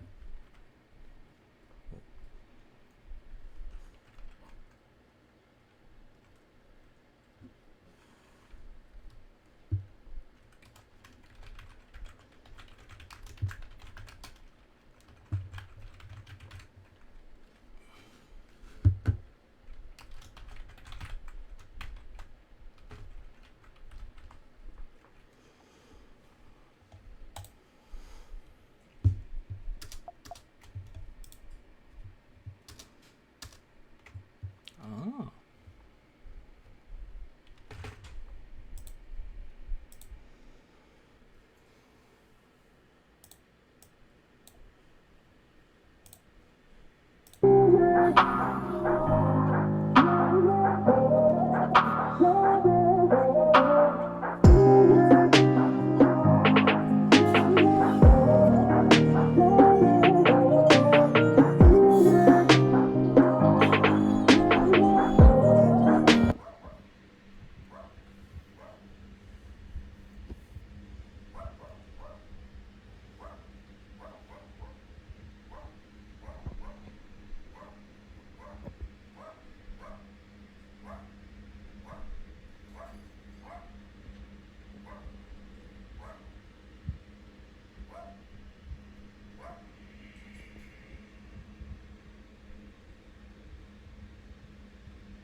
Speed editor. Zzz.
How long can YouTube Shorts be these days?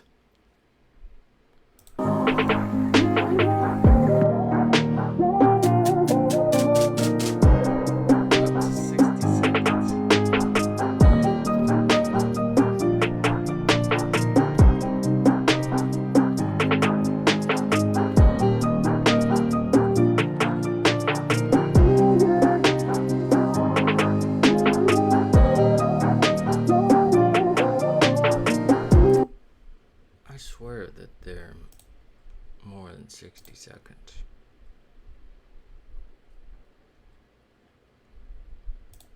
This man just assaulted a female police officer.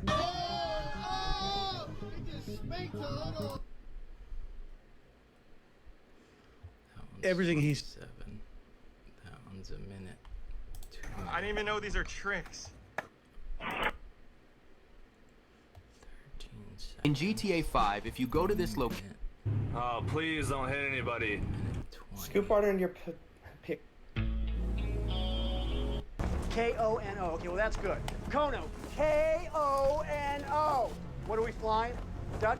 What'd you say? I said I'm glad they normalized being me. Fair enough if I'm asking other... This cop rear-ended this civilian. Oh my goodness! Hey, I got behind. You gotta like know that, so you're gonna crash, right? Cool. A 6 plane. Okay. So this cannot be a short.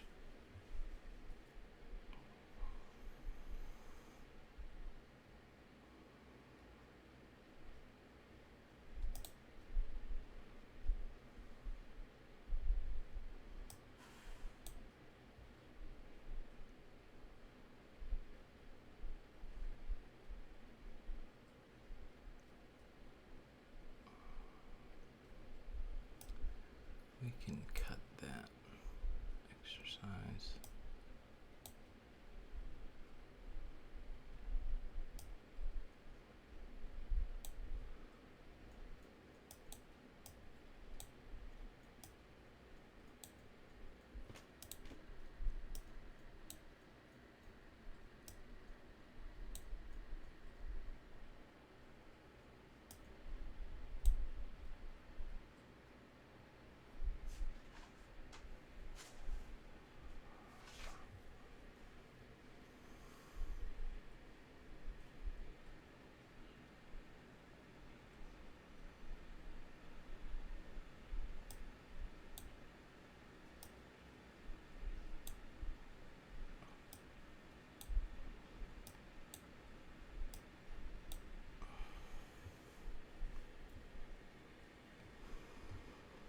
Seconds, 12 seconds, 9 seconds, 5 seconds, 20 seconds. Medicate. Don't medicate anymore. Yeah.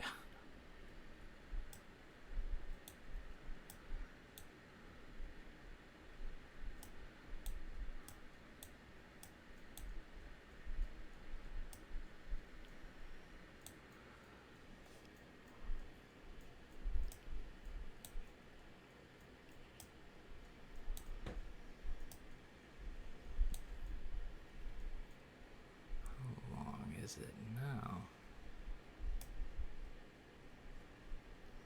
2 minutes?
up to 3 minutes as of my birthday. So that is a sign.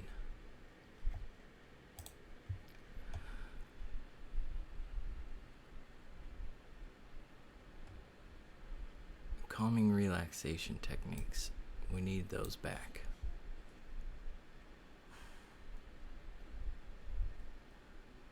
Oh. Okay, good.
No, I don't like any of this end part.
It says that they have updated their limit to 3 minutes, and my video is 1:39, so it should be good. But I did film a lot of it in landscape mode, so I'm hoping to make it a short and a regular video. Is that possible? We'll turn on the search function so it has access to the web. Yes, you can upload the same video. However, to ensure each format performs optimally,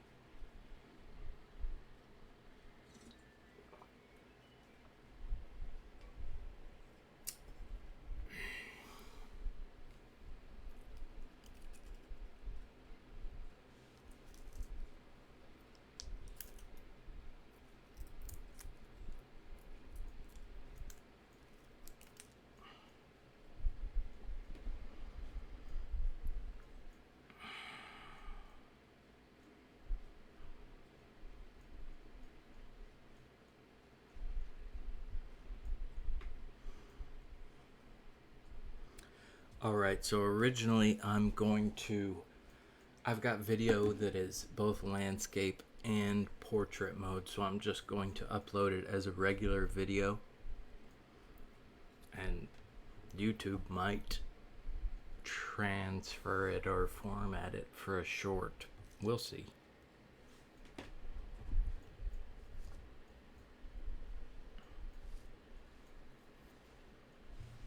Uploading your video in landscape mode is ready is a solid approach. Doesn't automatically convert landscape. It's just shorts. To create both regular and short, you'll need to edit and format them separately. For the regular, keep the standard 16.9 aspect ratio.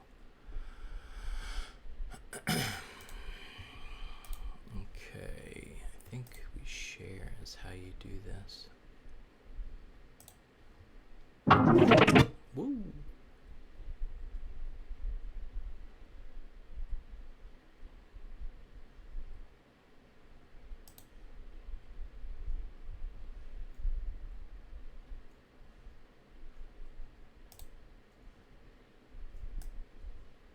Description.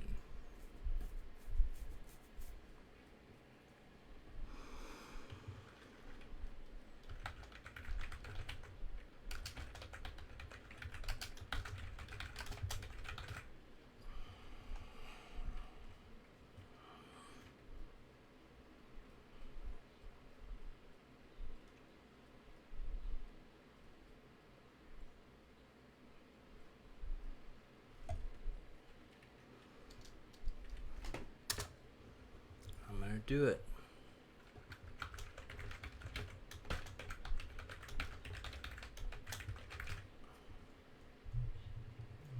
No, we can't do Junkie.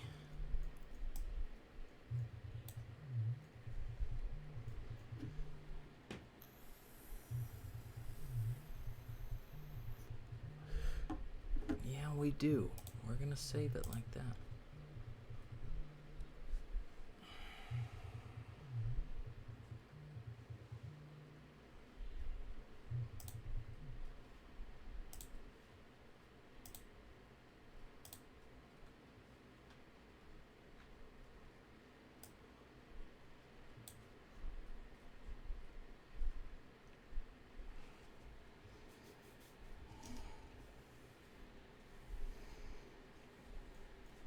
Convert.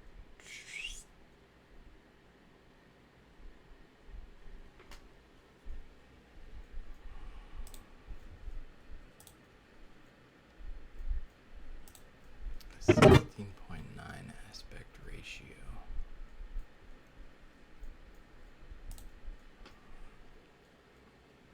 9:16 aspect ratio.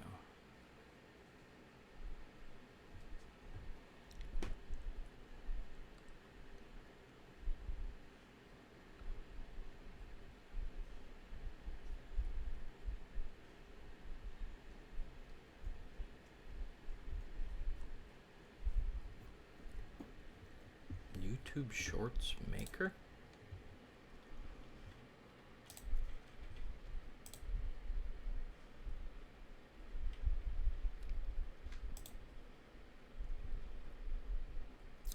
Yeah.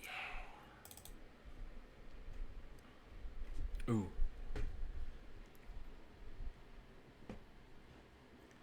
Can you give me an SEO title, description, tags, and all that?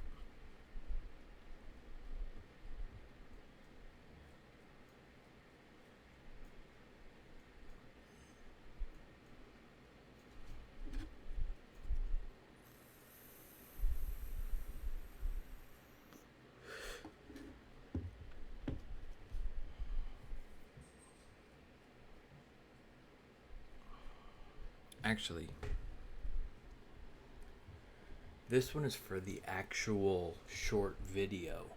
I'll look back at this for the stream, but this one is for the I'm uploading the actual minute 29 short.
it's not made for kids.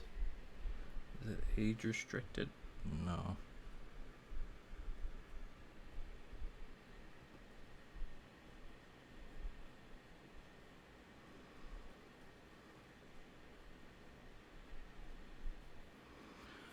Okay, I do need to create a thumbnail.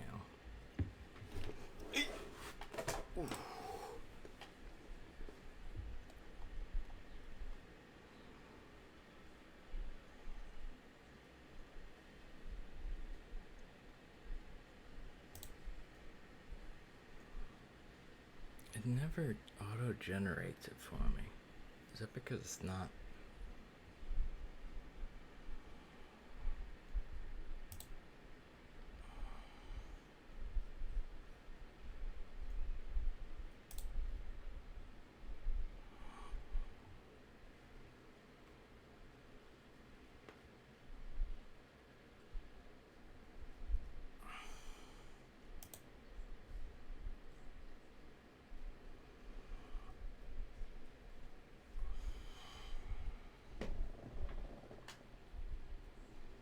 I'm making a thumbnail. How do you take a screenshot on a Mac? It's like Control Alt 5 or something.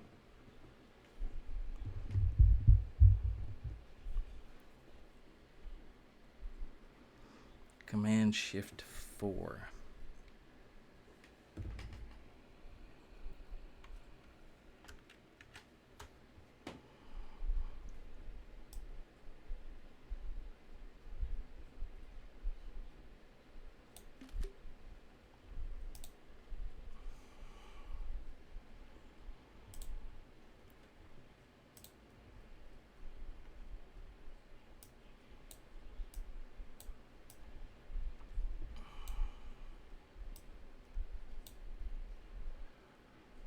We wanna make it bigger and taller and bigger.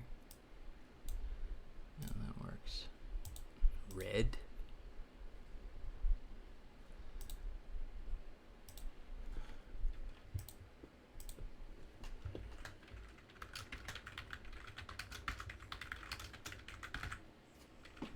We want to make it much bigger.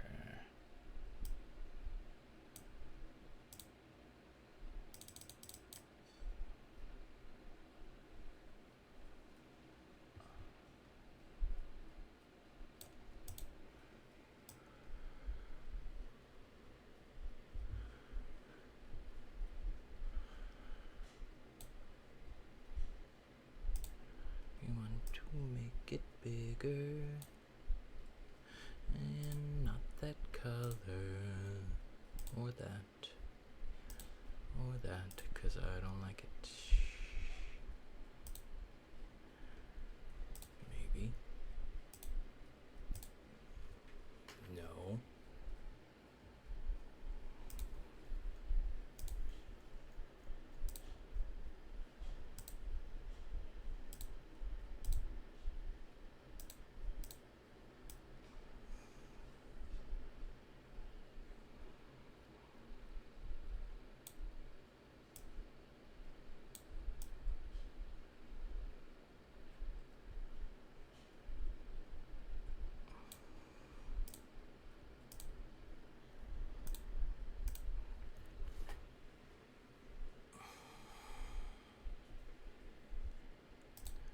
Done. So we saved. I sure hope that was saved in my photos. Is it not?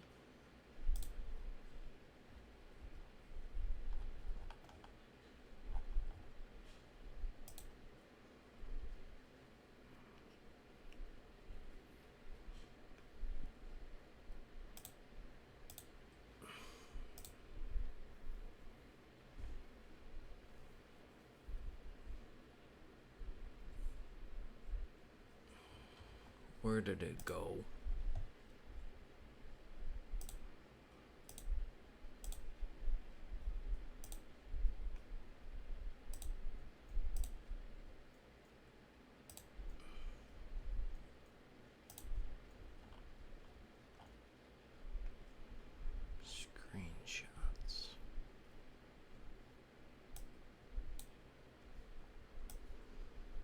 Where did my screenshot go, Bubba?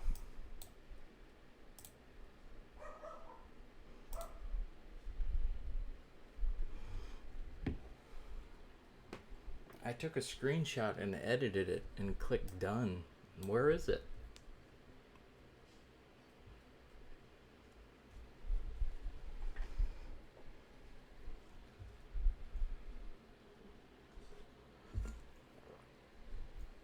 On your desktop. I do recall that some of those go to my desktop occasionally. Oh, it's right there.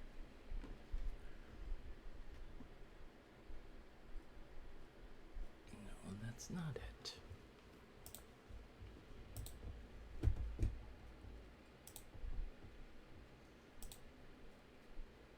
It's right there.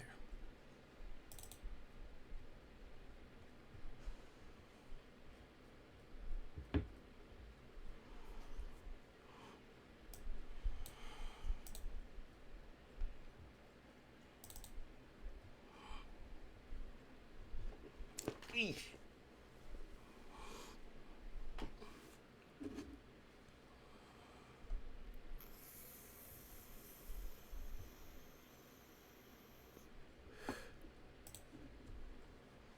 Should this be age restricted?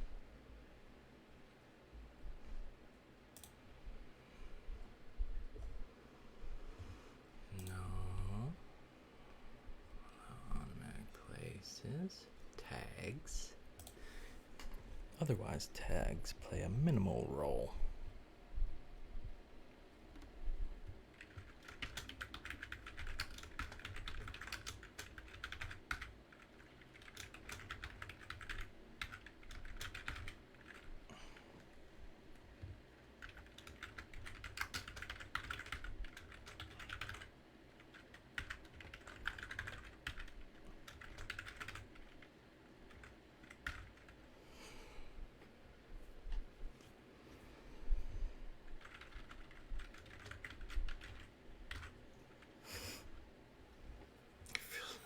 Weird. It is English and American English. Oh, I gotta go to the bathroom. United States English. No. No. Allow embedding, yes, yes. Allow people to do everything. What category is it in? Description. Thumbnail. Call to action.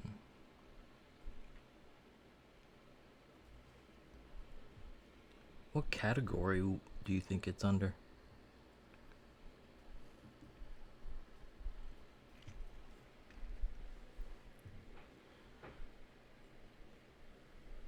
No.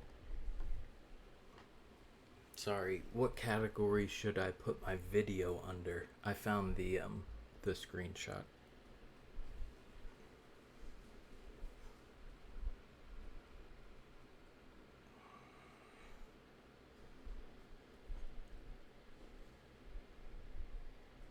People and blogs, because it's less, it's real, it's not comedy.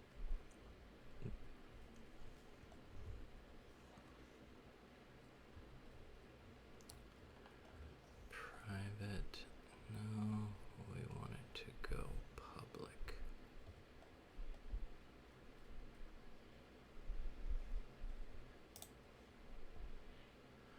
Add subtitles. Oh, I wanted to put a voiceover over it.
good girls.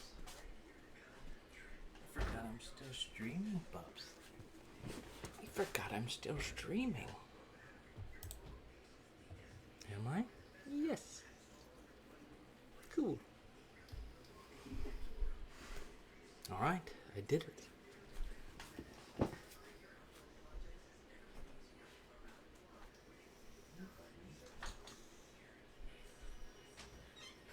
something smells good.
Oh, I totally forgot to do the voiceover on this video that I just uploaded. And I did upload it to my main channel, the one they are watching right now. Well, but the thing is that nobody watches these videos at all. So I'm not motivated to, I forgot to do the voiceover. I'm not really motivated to go and do the voiceover because I don't think anybody's gonna watch it, period. Maybe if somebody watches it, then I'll go back and do the voiceover and upload it to my other channel. But it would just be something cheesy, you know. In the world of alimony. No, not like that, but you know, something cheesy. Alright. So, Charlotte is who I am caretaking for, and she is in the kitchen cooking. And I have set a firm boundary that I'm not going to be helping cook because they complain constantly and I don't like hearing it. I'll clean up after you, sure, but I ain't gonna cook anything. You guys can be mad at each other about that. I'll cook for my damn self. If y'all want some, you can have some, for sure. But they complain entirely too much for me to, hey, let me do something nice and cook us a good meal. No, that's impossible. It doesn't serve anybody. Nobody's gonna starve if I don't cook. And it's good. We all need exercise. If she's up and about and cooking, that's fantastic. If she's doing it to spite me, that's all right. That's quite all right. It works out. I can be the whipping boy. You can complain about me for not helping. But everything gets done. Everybody's happy. She's super bitter as it is. I don't think that's gonna change. Alright. What are we doing now? Now we're gonna take a break.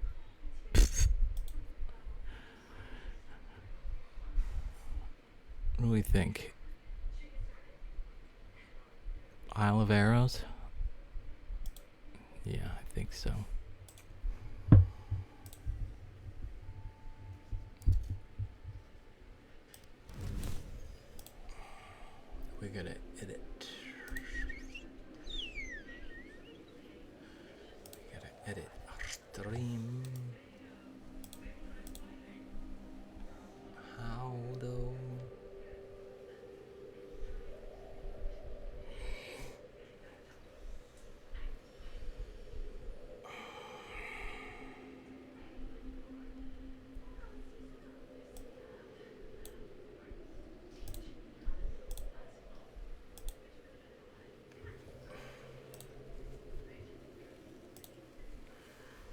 Live stream, streaming now. Edit the details. Editing.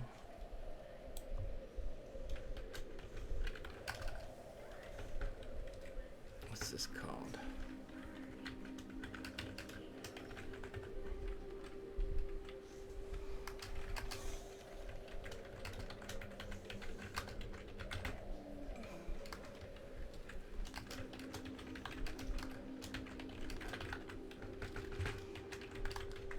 Uh-oh, Bella's about to start whining.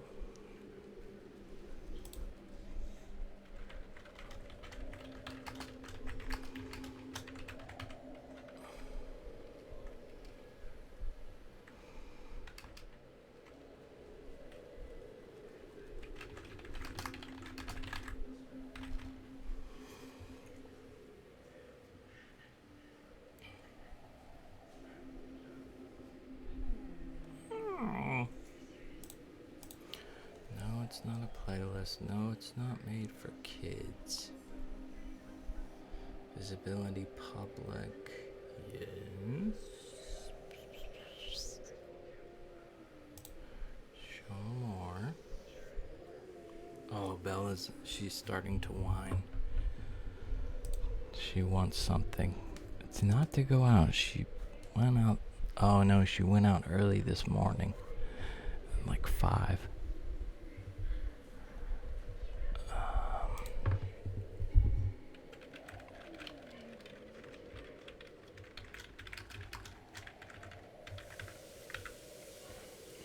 Arrows.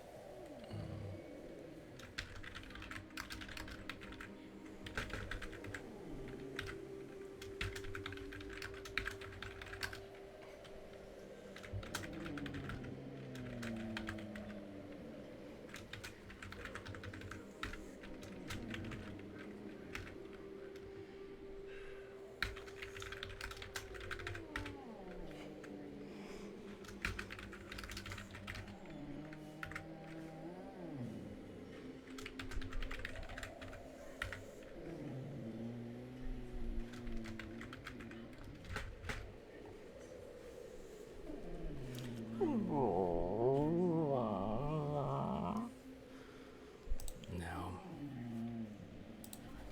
Bella is whining. Whining, whining, whining. Let's go to OBS.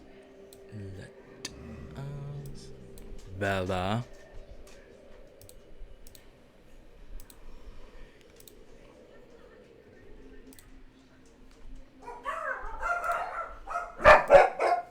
The stupid little Yorkies bark at my dog, Alana, and that gets Bella going.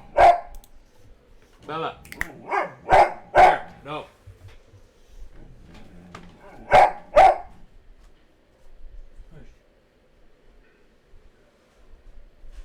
Bear, don't be mean to Nana, Bubba. Bear, the little Yorkie. The little Yorkie, he's a real bully. He bullies my big dog around. One day she's just gonna turn on him and eat him. Now we want the screen capture. We want the window. And we want it to be Isle of Arrows. Okie doke. And we'll make that full screen, and in the background we'll be listening to our buds. Our buds as in our friends at the Behavior Panel. Panel? I've never said that before. Panel. Oh my. The old behavior. Hey, it's Rita.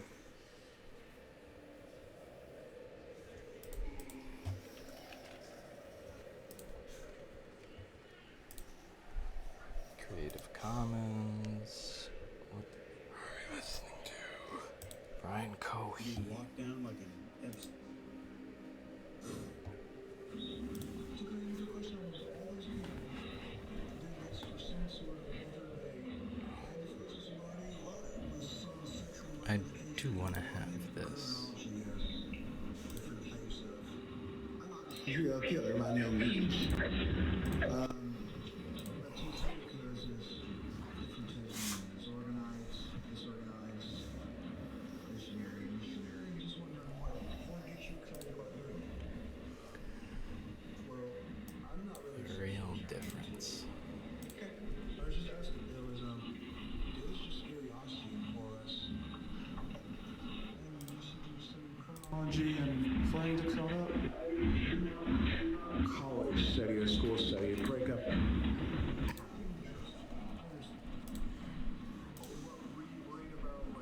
Evidence behind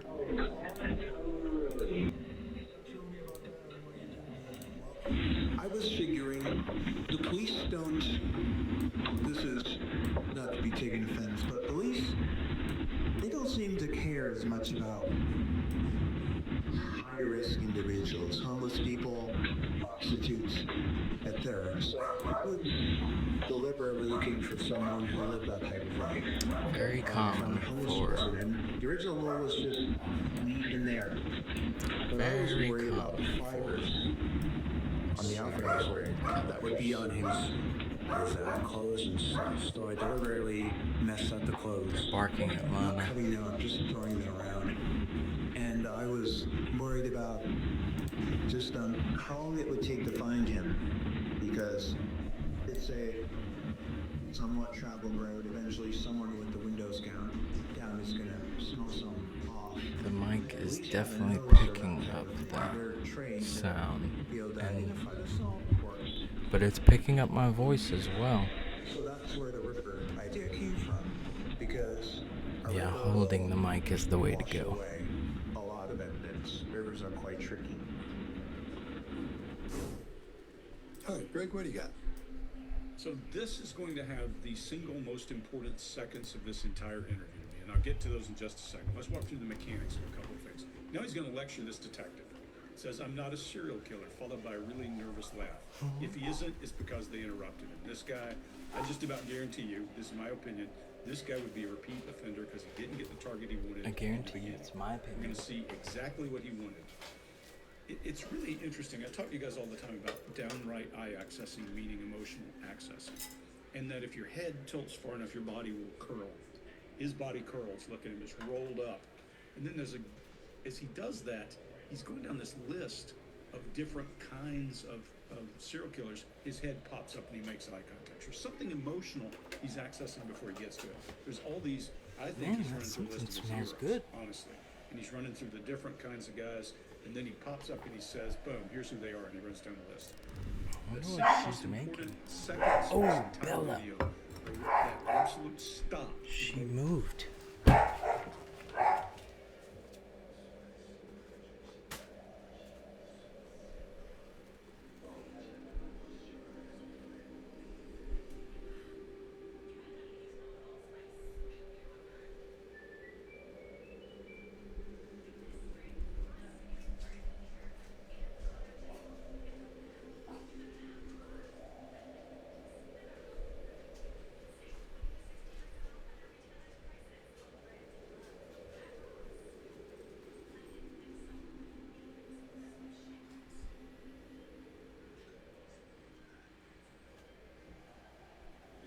I gotta get the sling for Bella. Where'd I put the damn sling?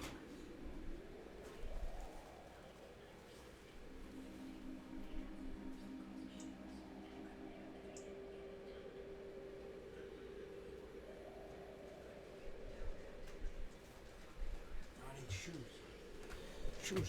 Shoes.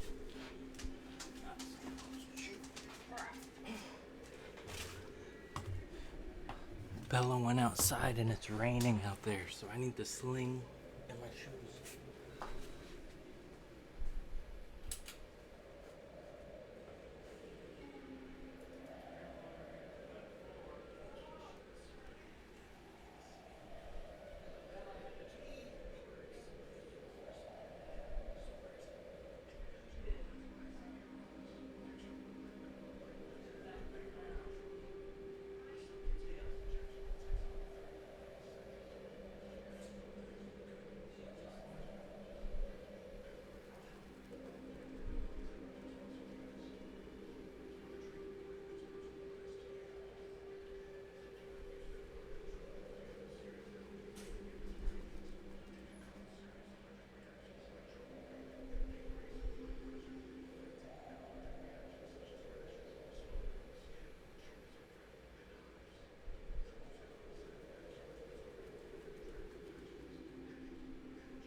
So she doesn't have to go outside.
I am back. Oh, so I gave Bella a bottle of water. I put her water bowl in her bed while I went out to the laundry room to clean some diapers. I was out there for 30 seconds, come back in, and Bella had stepped on her water bowl and dumped it all in her bed. So I had to quickly dump out the water, dry it off best I could. So that's where I've been. This guy's rattling along. He asked that question. He asked the question about what motivated him, why he did it. And you see his leg freeze, his head stop moving, and everything else. He does a big eye accessing cue for visual. I don't want to know what's in that head when he's doing that visual. Is he reliving a moment? Hello, Reliving that moment? Is it some This is pervy my thing Nana he's seen in bug. some porn or This something? is my girl. But something in there changes everything about Can I his see demeanor. you, All that Nana? movement freezes. Yeah.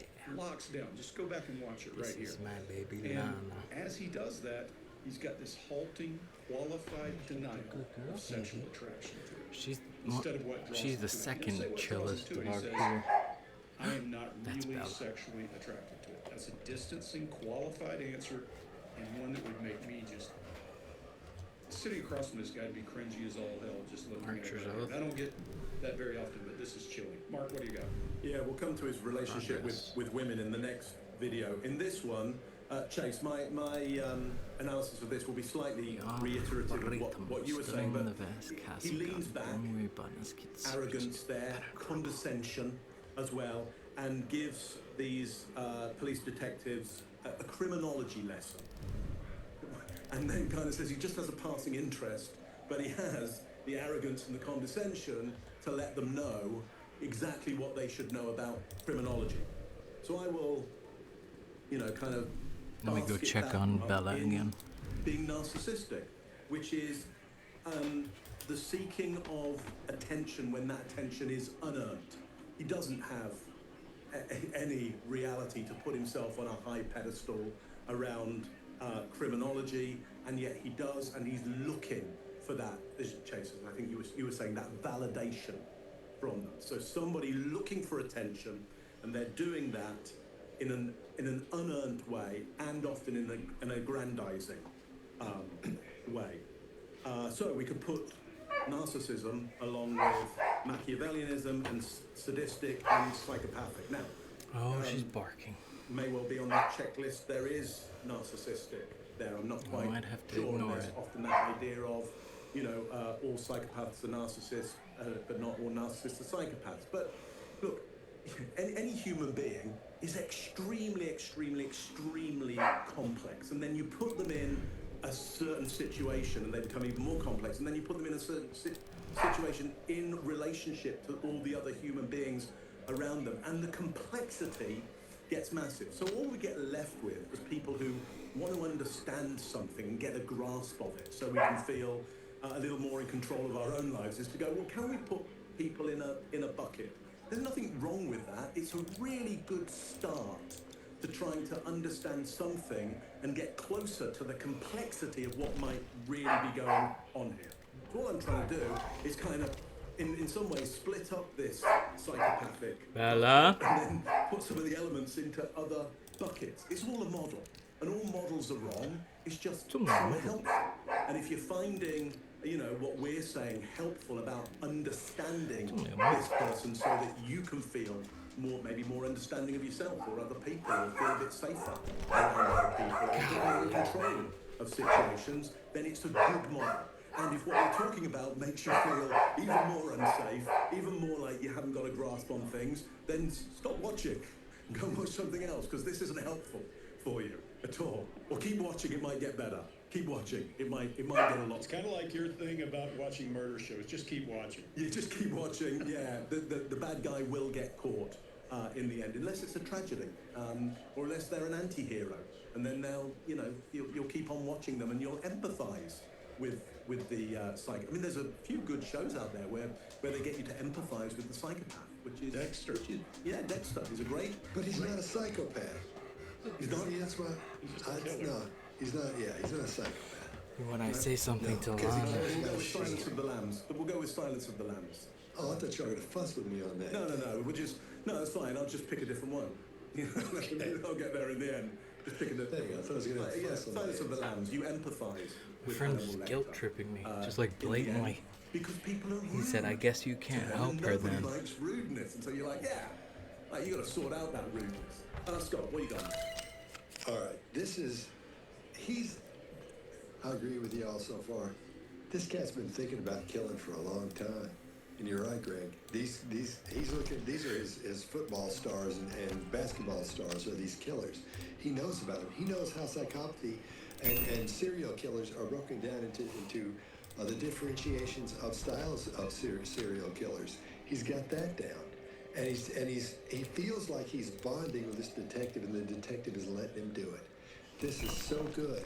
This is so fascinating to see this happen. He thinks he's educating the detective at the same time too. Good start here. The level of glibness and arrogance in this is just mind blowing. It's so high in this, as he's trying to. He wants that authority feeling that psychopaths want, and he gets that by bonding. He thinks with the detectives in there, because he's like them. He thinks the same way. But guess what? Do you know about this? So he's trying to look smarter than the detective in there, and he's letting him do it. There's this book called I was talking about this book a lot, called The Idiot by Dostoevsky, and this cat named Mishkin was a prince, and he let everybody think he was an idiot when he wasn't, and he was running everything. To make a long story short, The Prince and then The Idiot would be a couple of good books to read. One's longer than the other one, but The Prince is fairly short. That's good too. I won't get into all that stuff. But we don't see him express concern or sadness in here. We don't see anything in the grief muscle. We don't even really see frustration on him. We're not seeing anything but those smiles when he's talking about what he likes and the things that excite him, which is killing somebody, when he's going over the details of that. Nothing bothers this cat, man, at all. His head and chin are up, that head is back. The arrogance and his, what do we say, glibness are just, it's huge. I think it's glibivity. Glibivity? Yeah, it's glibivity. Okay, I'll go with that.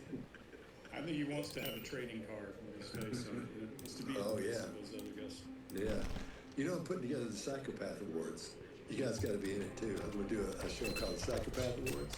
As long as I'm not a recipient. No. No, what you do is you'd be handing one out. I'm gonna have everybody vote, and then I'm gonna see who's the favorite, who has the best psychopath smile, the best psychopath laugh, those kind of things. And I'm gonna have the awards. So I'm having the awards made now, but it's gonna have everybody vote on it. So you guys will give them. You guys can come on and give one away. You'll be accepting for that kind of thing. So you can't be there. Can you get like a really bad writer to like write us the stuff that we have to say? So it's like So really, many people I want to like thank. really, or like it's really painful to read the script. Okay. I will promise you that. Okay. Yeah, Let's see so what I it's can like do. a real proper award ceremony where the talent has to read just terrible jokes. I'm gonna try to get Kyle Dunnigan to do that face swap thing. He loves and Kyle be, Dunnigan. And be different psychopaths. You know, like this guy would be perfect. So I'm gonna ask him. I haven't asked him about it yet, but hopefully he will. I'll see what he wants to do. But I'd love to have you guys come on and accept awards, and and maybe give out an award for somebody, that kind of thing. It would be fun. So I've got the music for it. I've got everything. I'm ready to go. I'm just putting it all together now as far as structure goes. So anyway, where was I? Oh yeah. When he's asked if he's leaving any evidence behind, that's when he feels like he's bantering with the detective, because they're talking about work, man.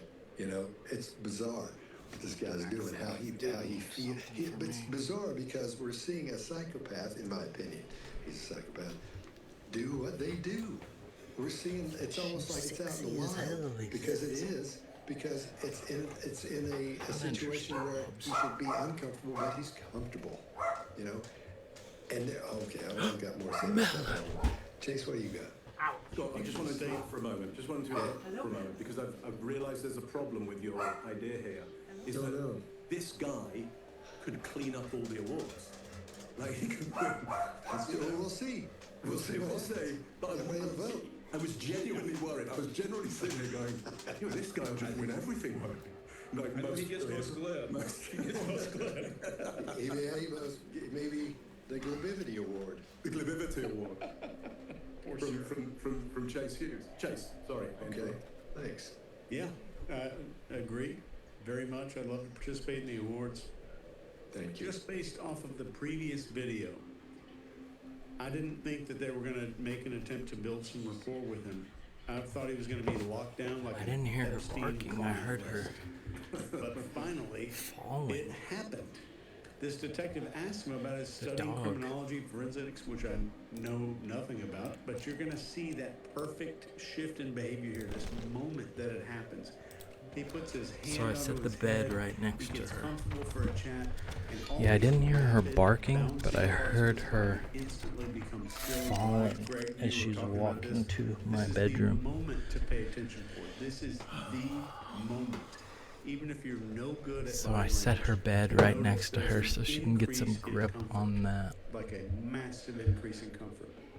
To continue down this path, to build more Moving the openness and flags would be connection. This useful, isn't an arrow just tile would be interrogation. This is useful. every conversation you're ever going to have.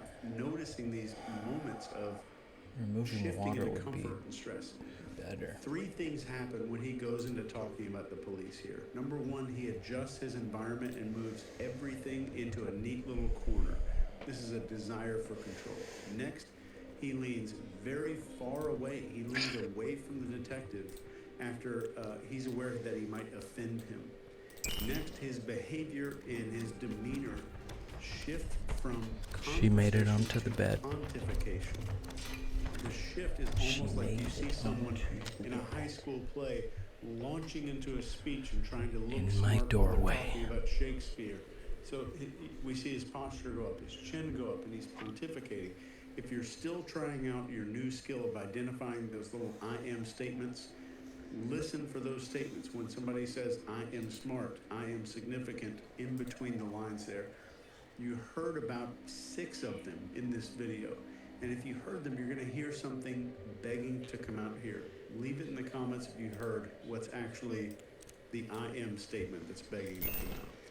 But he wants to be asked about his knowledge of fibers. He wants them to say, how do you know about fibers? That's amazing.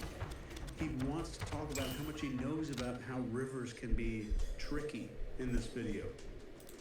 You could go back and watch this entire interview on mute. What is going The on? only point that you would need She to is listen so to mobile are when he today. makes That's eye good. contact with that detective and he raises his eyebrows.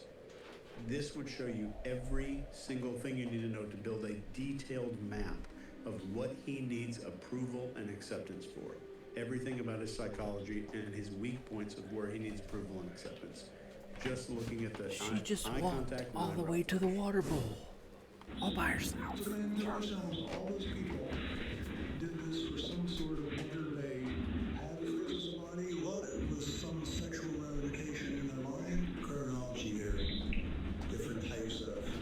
I'm not sure. That's amazing. That makes me so happy.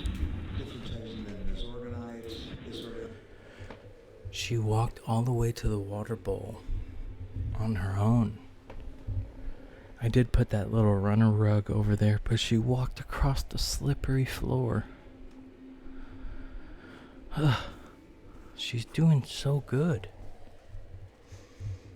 And she's been wagging her tail like crazy today.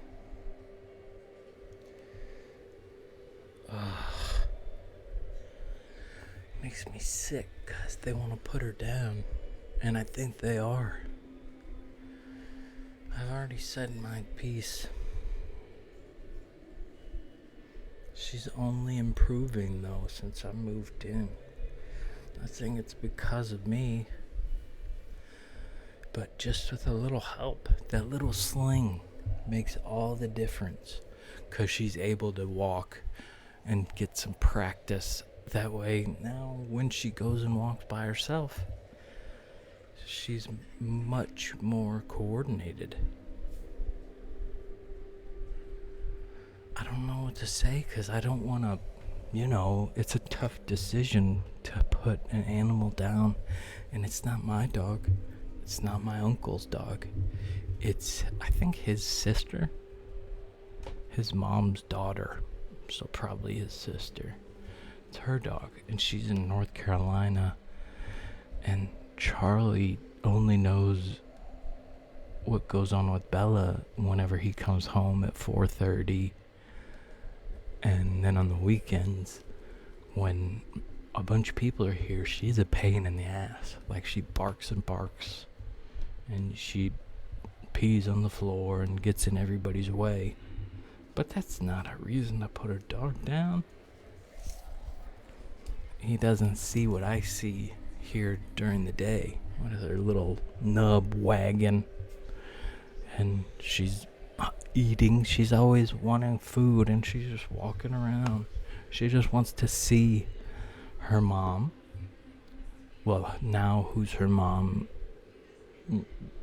The grandma has become her new mom. And she wants to see either her or me. She wants to know she's not alone. And she's interested in stuff that dogs are interested in. Barking at stuff. Eating food. Being with their people. So her mind is fine. Her body is a little tore up. But she's tough, man. She's too dumb to be, like, depressed about it. I don't know, but I don't know what to say to him because it's not an easy decision for him either. So if I say, you know what, she's fine, I think this is a mistake, then once they do it, then forever after, he's gonna feel like, should I have not? No. It's something you have to support them in, even if you don't,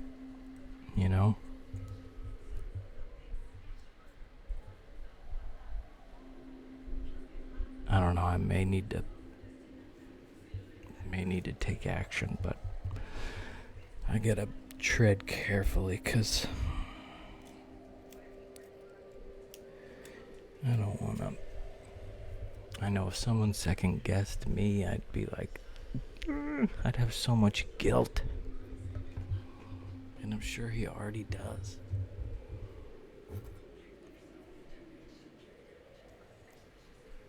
Guys, missionary. I'm just wondering what gets you excited about doing it? Well, I'm not really sexually attracted to it. Okay. I was just asking. It was just curiosity for us. And you said you were studying criminology and forensics and all that? College study or school study, it's like a happy interest. I understand. Oh, what were you worried about, like leaving evidence behind, or tell me about that and what you did then? Well, I was figuring the police don't. This is not to be taken offense, but police, they don't seem to care as much about high-risk individuals, homeless people, prostitutes, etc. So I was deliberately looking for someone who lived that type of life. And I found a homeless person, and the original role was just meet in there. But I was worried about the fibers on the outfit I was wearing that would be on his clothes and stuff. So I deliberately messed up the clothes, not cutting them up, just throwing them around. And I was worried about just how long it would take to find him, because it's a somewhat traveled road. Eventually someone with the windows down is gonna smell something off. Police have a nose for that type of thing. They're trained to be able to identify the smell, of course. So that's where the river idea came from, because a river will wash away a lot of evidence. Rivers are quite tricky. You're blocked now. So how long have you been planning or looking for someone to do this with before you found this guy? About a year? No, 6 months. So you come close,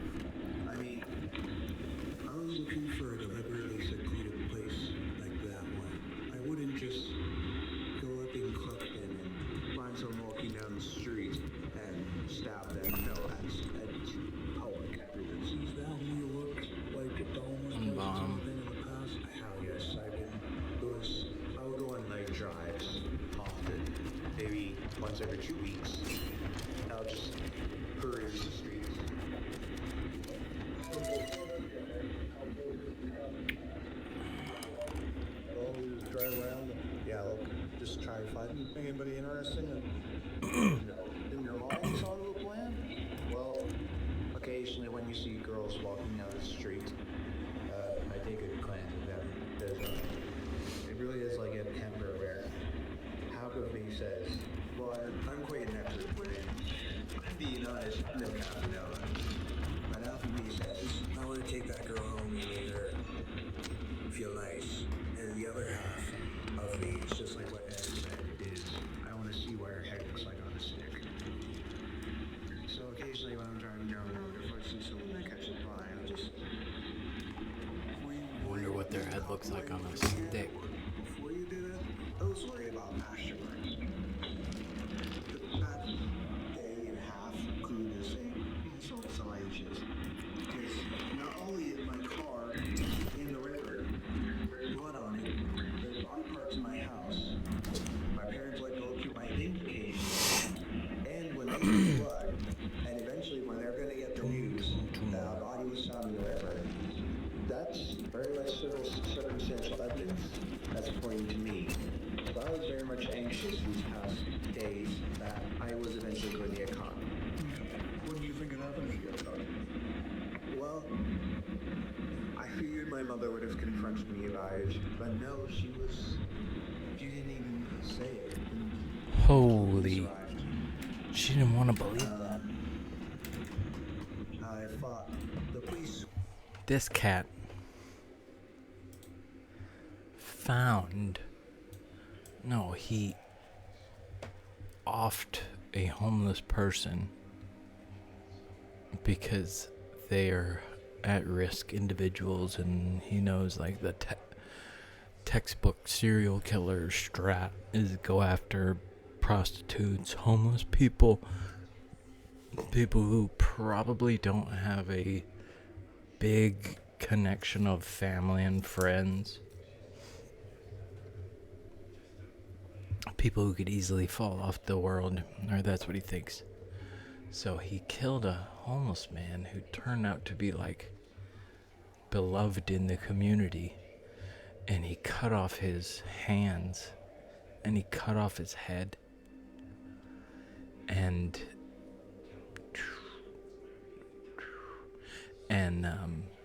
put them in his room. I don't know what he stored them in, maybe a bag or a shoebox or something, but I guess his mom discovered it, and all you see is after the police are called and they show up at his house and his mom's out front in the driveway. She's like, I don't know what it is, so I called y'all. I think she was probably in denial until the cops got there, and he's like, hey there guys, how you doing? And he's like, your mom brought attention to something that's in your room. And then he goes, there's a human head and hands. It's like, what? And then his mom, it all clicked for her, and she broke down, crying, freaking out, like, what the? Of course she did, because that's insane. Because your son is a psychopath. Bummer. But what can you do? Yeah, I thought the police would handcuff me. Yeah, he was nervous about getting caught. But when he got caught, he sure doesn't look that upset. Would handcuff me, but apparently I didn't. He looks so...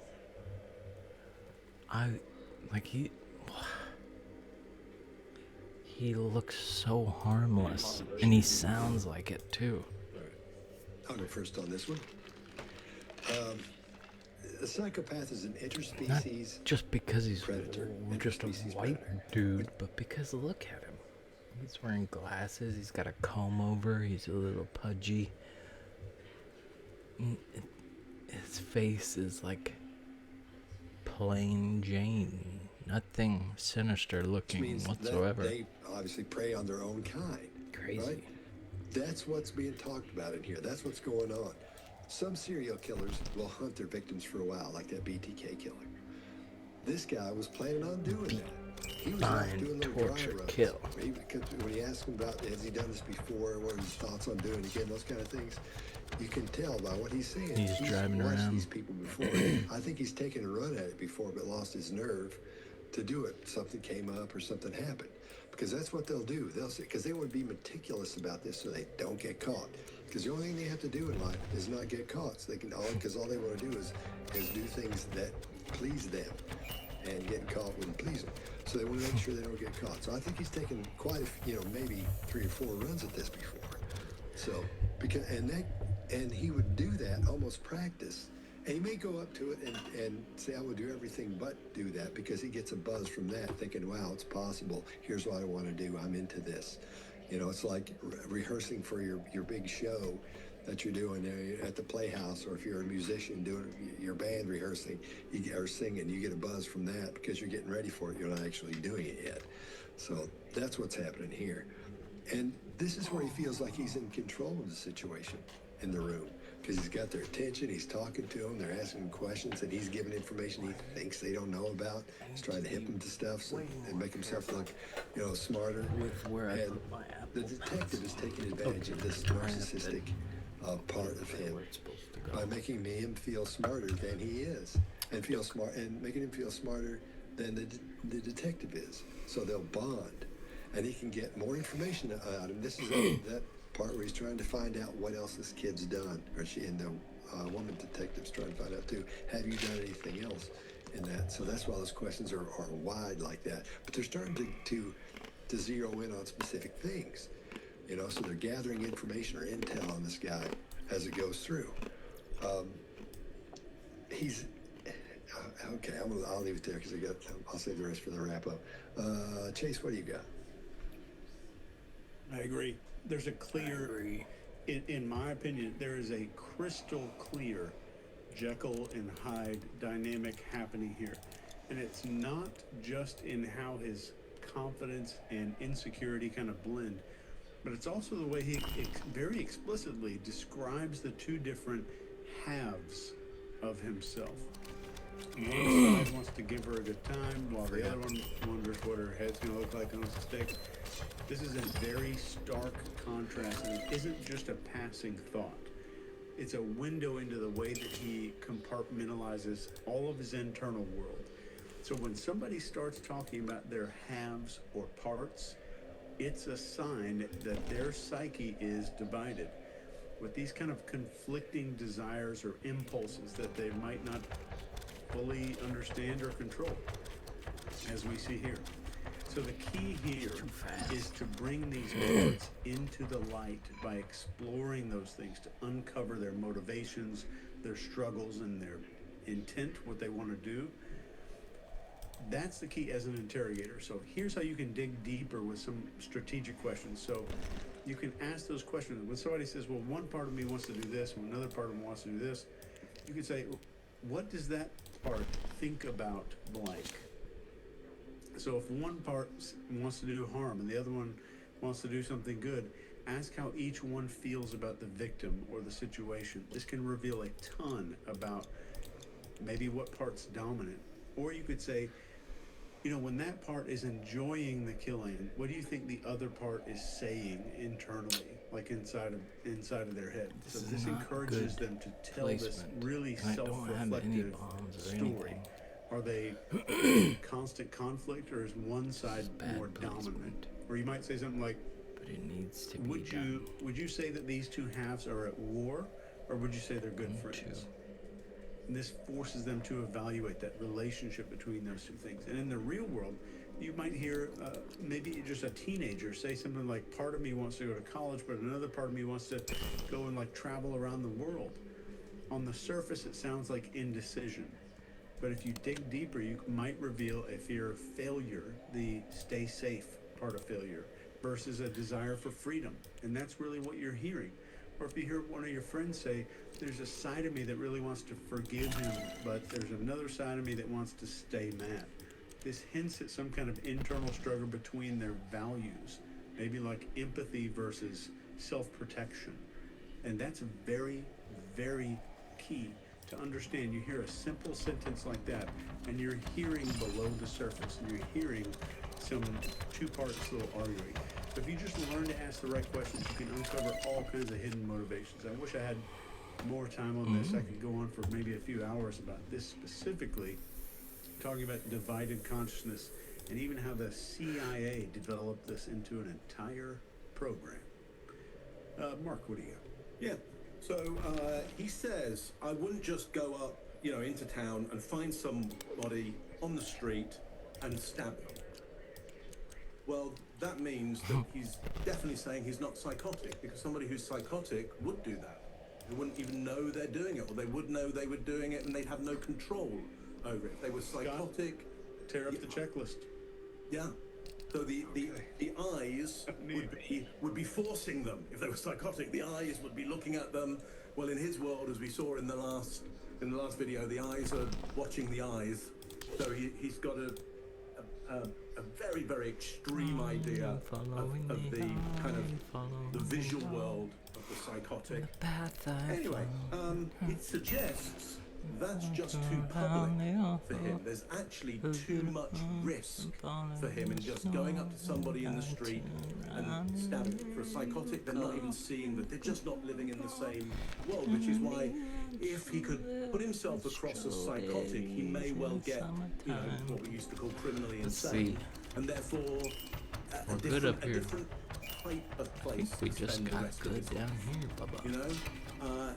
If he's not criminally insane, then he's gonna spend the whole of his life somewhere very, very unpleasant, because society will be then deeming it's your choice. You've decided what you've done. Yes, somebody can be ASD or psychotic or any of these kind of baskets that we put people into, but ultimately we have to decide, even despite of that, are they making their own choices? And I would say this person, it seems to be they are making their own choices. Because look, to your point, Chase, of these two sides, he sees women, and here's the relationship with women. He sees women, I want to take her home and make her feel nice. I have to. Okay? So he has got that going on.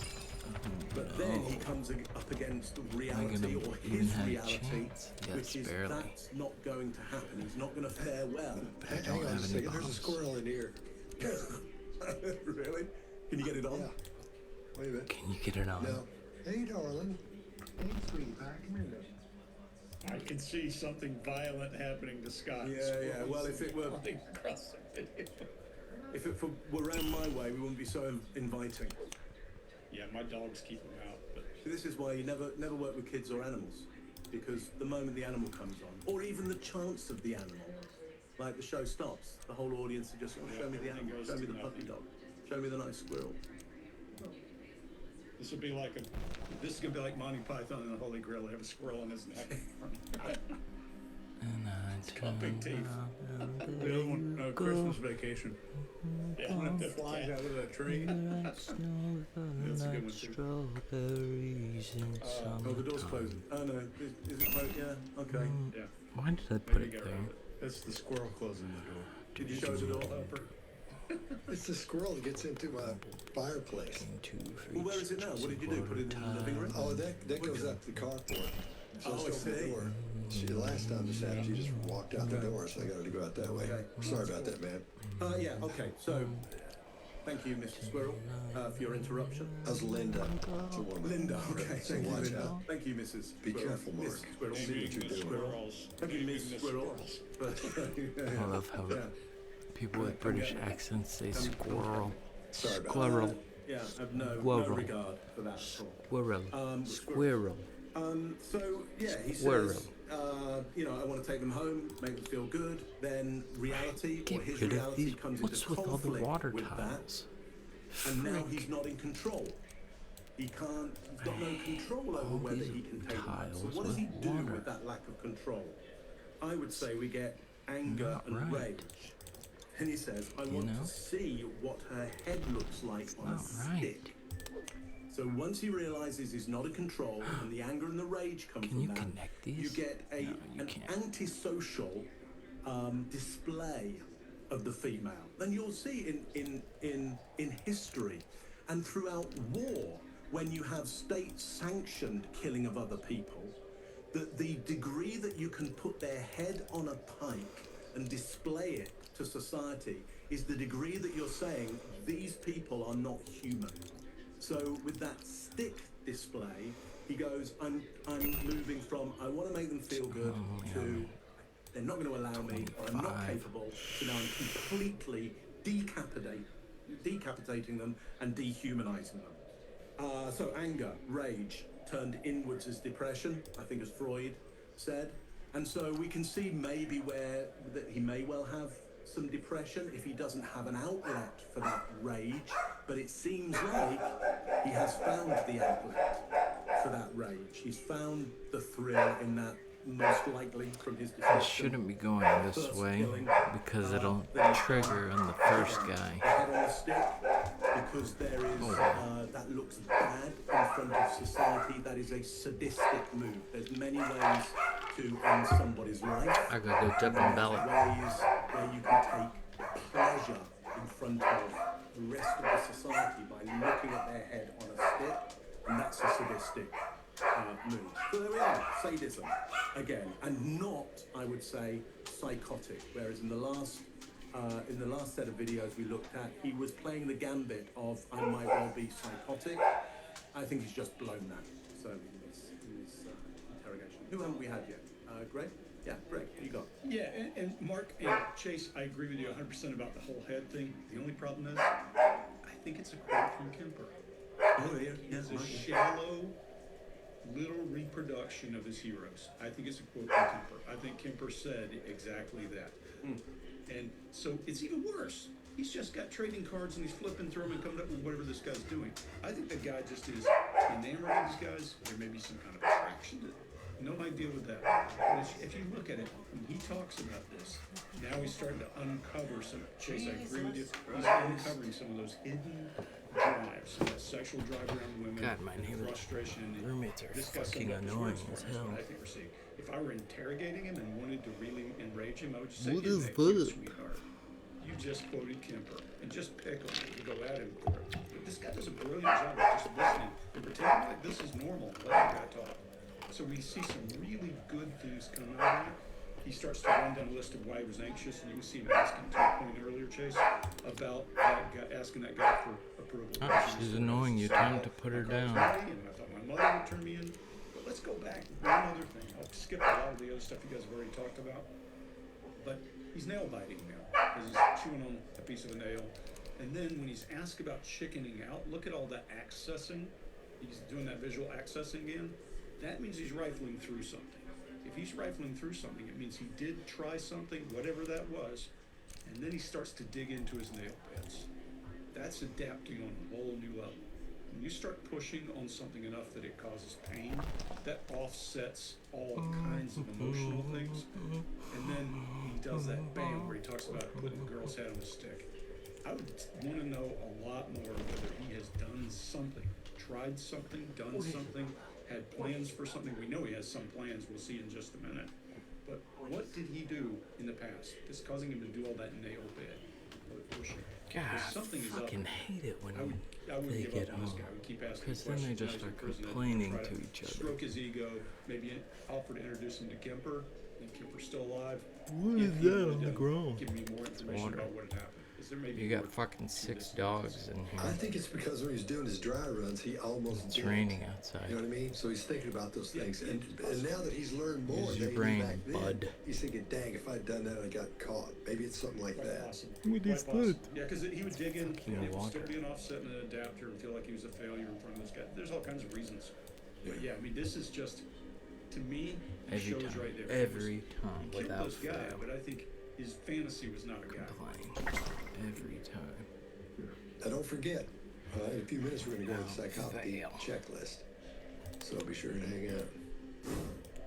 So how long have you been planning or looking for something? He needs to start looking to see how much a caretaker costs. A year?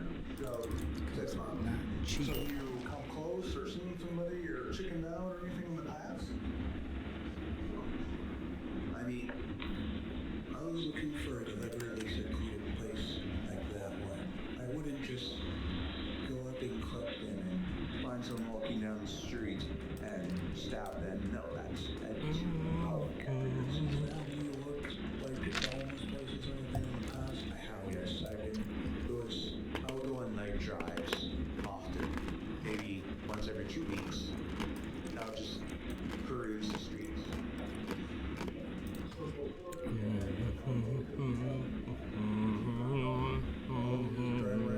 Yeah, look, just try to find anybody interesting and if you're lying sort of a plan? Well, occasionally when you see girls walking down the street, I take it to planting them because it really is like a temper where half of me says, well, I'm waiting after the wedding. Being honest, no kind of no. But half of me says, I want to take that girl home and make her feel nice. And the other half of me, is just like what Ed said, is I want to see what her head looks like on a stick.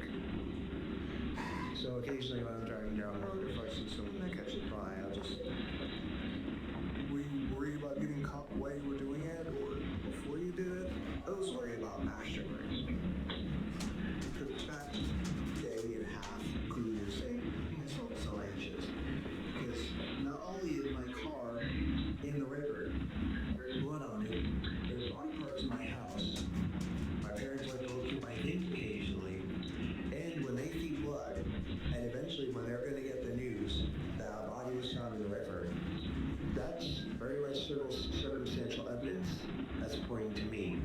But I was very much anxious these past days that I was eventually going to get caught. When do you think it happened if you got caught? Well, I figured my mother would have confronted me about it, but no, she didn't even say it until the police arrived. Listen to your heart. I thought the police would handcuff me, but apparently I couldn't. Listen to your heart. There's no way I'm gonna win this. Oh well. So what in your life has changed, or what in your mind has changed? Let's see how it runs though. Was it like something all of a sudden when you woke up and thought I'll kill someone, or was it a gradual process? Probably weird, but I think everyone had that thought to shoot up their school. I didn't know. Yeah.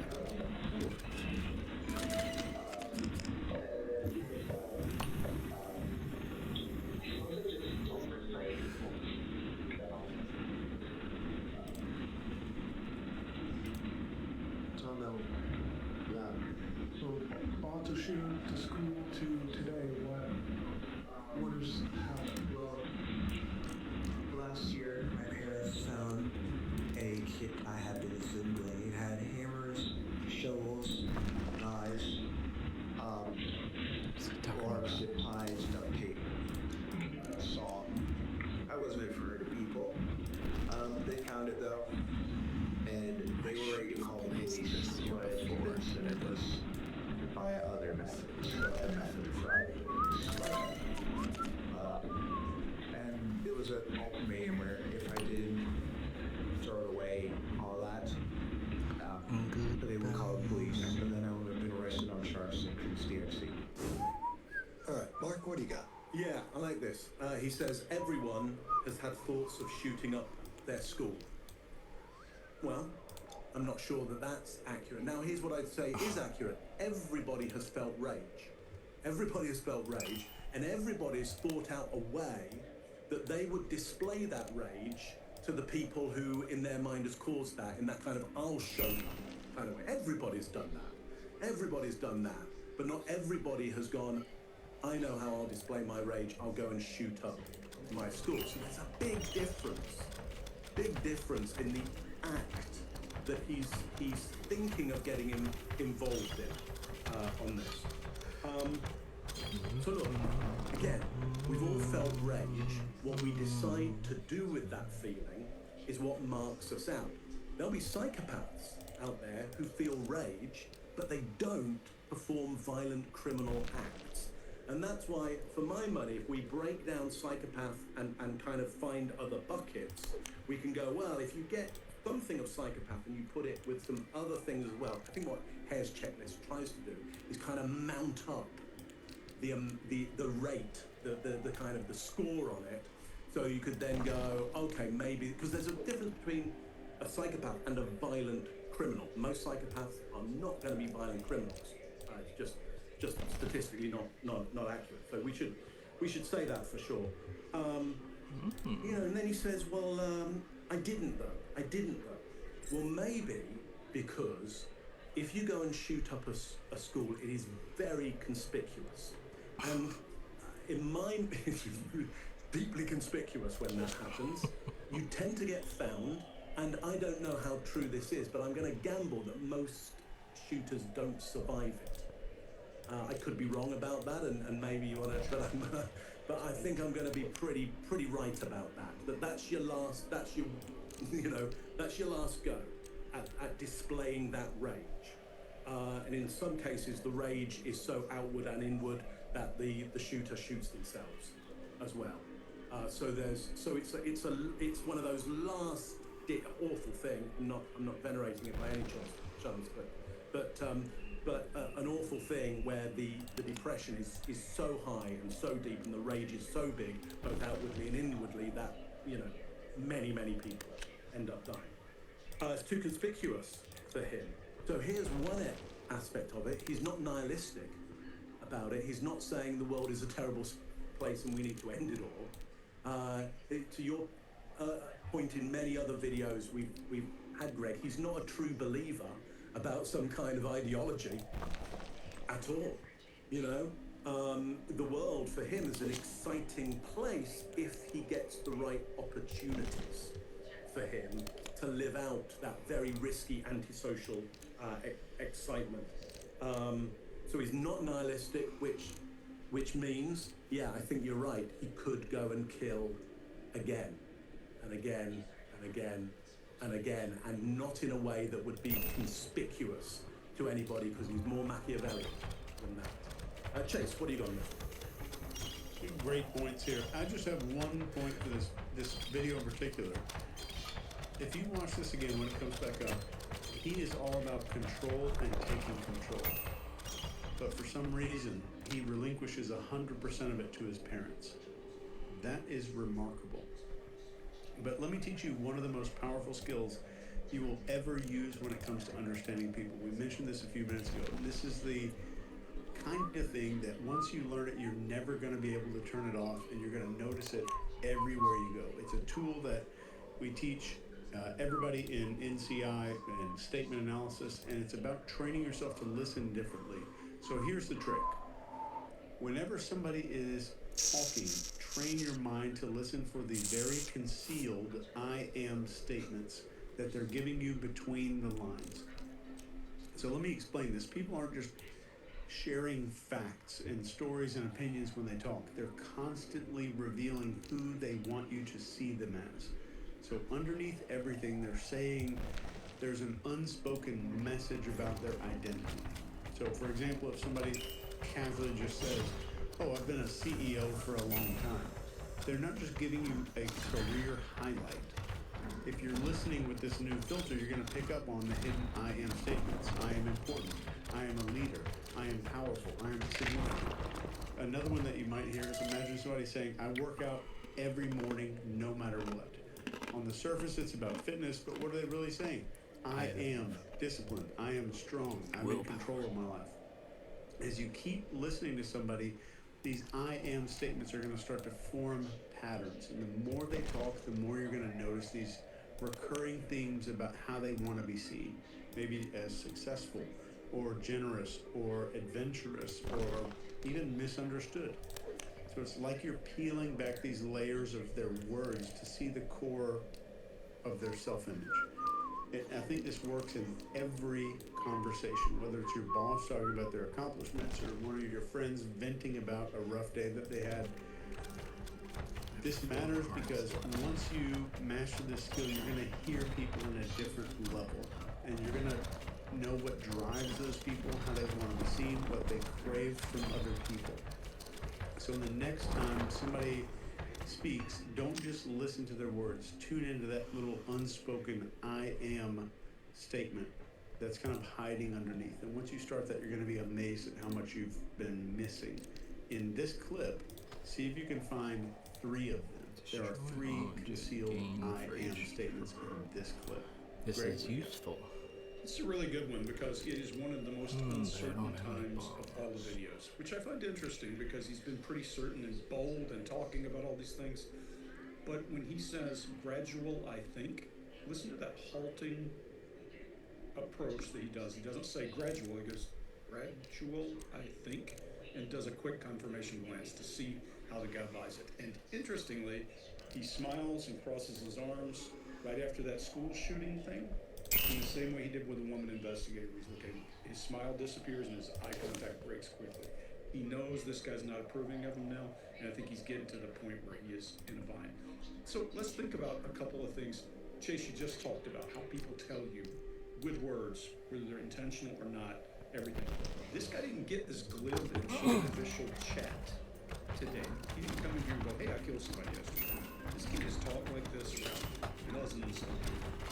And they probably just talked about school shooting because it's just that glib. His personality is that way. That escaped. He's a cat killer. That escaped. Now, let me stop for a second. There's a lot of work going on right now, and there's some studies, I'll bring them in future things around invasive thought. Every person watching, all of us have had invasive thoughts. I want to slap the shit out of somebody. You know, that thought comes in your head. But we all have control over those things. And some people have more violent, apparently, some more violent fantasy kind of thoughts that come out. But those, they say, are not unhealthy. There's all kinds of stuff that goes on in our brains and our psyches dredge up. Lots of reasons for those things. So just because you have an invasive thought, like I want to stab that person with this pencil, you don't do it, doesn't mean that you're a psychopath. So I want to get that out of the way. But these people who have these regular occurring, I want to shoot up a school, I want to kill a cat, I want to do this, I'm going to make a murder kit. I'm going to get myself a bucket and put a bunch of stuff in there and go hurt people with. Those are not passing things. If your kid is making a murder kit, call the police. Call the police. That's not a second chance kind of opportunity. Killed the cat, did that kind of stuff. This is a horrible, horrible story. Scott, what do you got? This is another cluster of examples that show us the level of psychopathy this guy's at. The glibness in this is, again, just mind-blowing with what he's talking about and how glib he's being. They really got into that word glib. It's not like he's talking about, Not although enough it sounds like he's dinero. talking about just things you do at school, go to the football game, something like that. Too hard He's to under the laugh. impression people think like he thinks. Where is it going to come from? He thinks the world is like him. He thinks he's normal, or he's under the impression he's normal. Good for now. So, This I'm going to say cannon nothing when I right go here too much before we is get to the epic. end. But he talks about not liking people, and I think that's because people didn't like him, because he was probably odd at school. The things he found interesting, other people didn't find interesting. They probably found him uncomfortable and weird. So they were standoffish to him, or probably mean to him, probably bullied him, because he's odd and he's weird. So that's probably why and it's probably been happening since he was a little kid. Because when he was young, I'm sure he acted odd as well. Because as he was growing up, I'm sure he was thinking about some of the things he's talking about today. The birth of those things, in other words, those ideas in his mind would start popping up. So when he's describing his murder kit, excuse me, it sounds like he's talking about a shopping list. Did I lose 2 hearts? The things that are in his kit. Things that you pick up at the grocery store. He's talking about the knife, he's talking about all those things. That's nothing for him to be talking about a kit that he would put together to go off somebody with. Almost dinner time. It's a serial killer kit. So no emotions expressed at all, except for the smile and the laughs that we've seen in there. No facial expressions pop up. No frustration. No confusion. No sadness, of course. Nothing like that. Just excitement. And then there's no change in blink rate or his cadence, voice tone, volume, nothing. Everything's just been the same pretty much the whole time. A couple of those changes in there as we talked about. Other than that, everything's just the same as it's been from the beginning. I'm under the impression this cat's a psychopath. So what in your life has changed, or what in your mind has changed? So was it like something all of a sudden one day you woke up and thought I'll kill someone, or was it a gradual? Call me weird, but I think everyone had that thought to shoot up their school.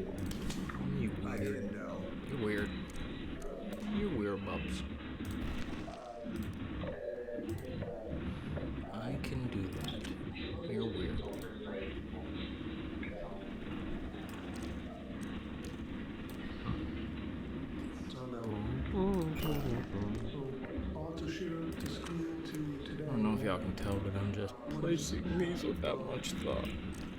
Last year, my parents found a kit. Frustrated. It had hammers, shovels. With my living situation, I'm a caretaker for a very bitter woman and her son is a prolific complainer. That's how he communicates. And I have been a people pleaser all my life with a big ass ego. And so when people come home and they're like, what is this spot of water on the floor? It's raining. You have 6 dogs. Are you that idiotic, or do you just need someone to blame? See, they're not paying me.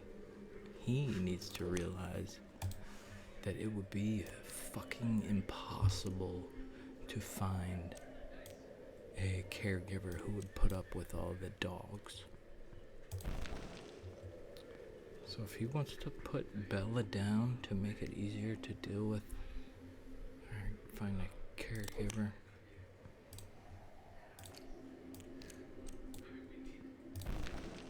I'm just sick of the complaints, honestly. I need to start making money so I can either offer to pay them rent and wash my hands of the whole bitter folks that live here.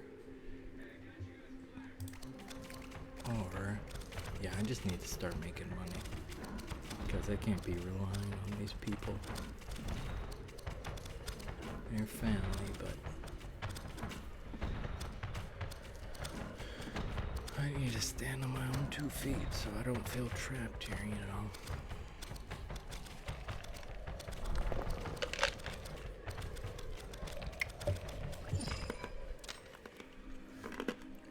It's a good situation if I wasn't so sensitive. Then I could just bicker with them back and forth. But that's just not.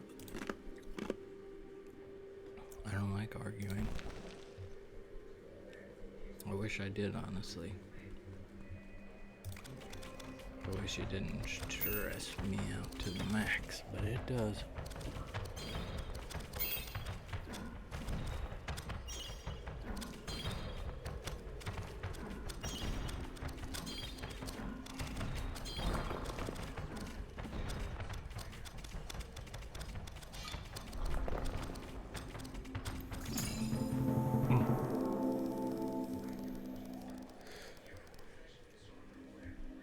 I think I got up to 38 before. Knives, large zip ties, duct tape, saw. I wasn't afraid of people. They found it though, and they were ready to call the police. That's what I convinced them it was. You were right to call the police. The method of fraud. Yeah, they were. And it was an ultimatum where if I didn't throw it away, all that, they would call the police, and then I would have been arrested on charges of conspiracy. So, Greg, your favorite thing is being glib. So, where did you see it being glib? The glibivity, as Jay said, Glibivity, throughout this really? thing. A word? Where didn't I see it? Everything from shooting up a school to the Ed Kemper trading cards. This guy is the most glib guy we've ever seen. That's all. Yeah. Glibivity? Oh no, we need to find out if that is a real word. I'll be back. Oh, I should leave this playing for all my viewers. It's a very high degree of glibosity. One thing we need to take into account is this is for an antisocial personality disorder, so the glibness has to be antisocial. So to your point earlier, Greg, if you're being glib in a place where it's the style to be glib, yes, that's okay. You're doing it in a place where it's antisocial if you're glib. And yes, But the superficial charm comes along with that too. That's what makes so it's basically the same thing, but that's how high that level is. Where are you in a social situation? Even if everybody's being that way, you know what I mean? Of course, they blend right in. Right. So there are some places where I'd need to have a surface charm because I'm not actually related to anybody. I'm not part of the society, but I know you've got to perform in a certain way to get a certain result. That would be being social. That would actually be socially adept, not antisocial. We do it when we're on stage. Right. That's true. That's true. Yeah. What else is on the list? Let's talk about egocentricity and grandiose sense of self-worth. Yeah. So the grandiose sense of self-worth is when he's leaning back and educating the detectives on criminology. Yeah, and to your point, Mark, in an inappropriate way, when a reasonable person would not behave the same way in a similar situation. I think quoting Ed Kemper is a pretty good example. Right. Yeah, I agree. And is he prone? Is it the proneness to boredom, low frustration tolerance? Now that we did see, he got bored in there. That's why his legs are shaking. He's crossing his arms. He's moving up and down, goofing around with that water bottle because he's getting bored. I'm sure his brain is racing as he goes through there. But that's what I'm seeing. I don't think you wake up one morning and decide you're going to go kill a cat unless there's something going wrong in your head. It needs some kind of stimulus. The research says it typically starts out with injury that does not cause visible damage to the animal, like needles and stuff like that. And that, from what I hear from Scott about his reputation, it might have been the case. For the beginning. Pathological lying and deception. Don't know. He looks pretty honest here. You're describing Washington, D.C. But that's true. Yeah, I mean, again, it has to be antisocial. So he's got to be doing it in a way which doesn't fit the norms of the society. I would like to hear him try to explain that serial killer kit to his mom when she first ran across it. I think that's where the lie came in. But he may be a pathological liar to help. That may be where he became odd at school because he's just one of those guys that lied all the time. I did this, and I've got that going on, and that goes back into his grandiose situation, where he thinks he's telling everybody how great he is and all that. But I don't know. We can't see it here in the video, right? We just can't see it here. Yeah. Not observed. Yeah, it's not in here. Well, it's demonstrated through his deep knowledge of forensics and criminal investigation, I think, might show up there. Could be Dunning-Kruger and that, yeah. Lack of remorse or guilt. That's the whole series of videos. That's every one of those. That's the show. Lack of affect and emotional depth. Well, we said that every time. Yeah. So yeah. And we got that in his avoidance of talking about emotional depth. In the emotional So the first maybe video, not this video, right? but the previous episode. Callous lack of empathy. No empathy with this guy, man. Old man, whatever all those things he said about check. Yeah. Parasitic lifestyle where he lives with his parents. He may be too young for that. Young. That's 18 or 19. Again, is he even too young to even administer this test on? I mean, I know we are, but well, for the big things like sexual promiscuity, things like that, I'm going to leave out. But because he's probably not doing that. Some of these things. Lack of realistic long-term plans. Check. Yep. Realistic long-term plan, because I mean he's planning. Yeah. Yeah. He's planning. I don't want him. But they're realistic. Those are I would say short-term and unrealistic. Yeah. Because you're not going to survive that world for long, for sure.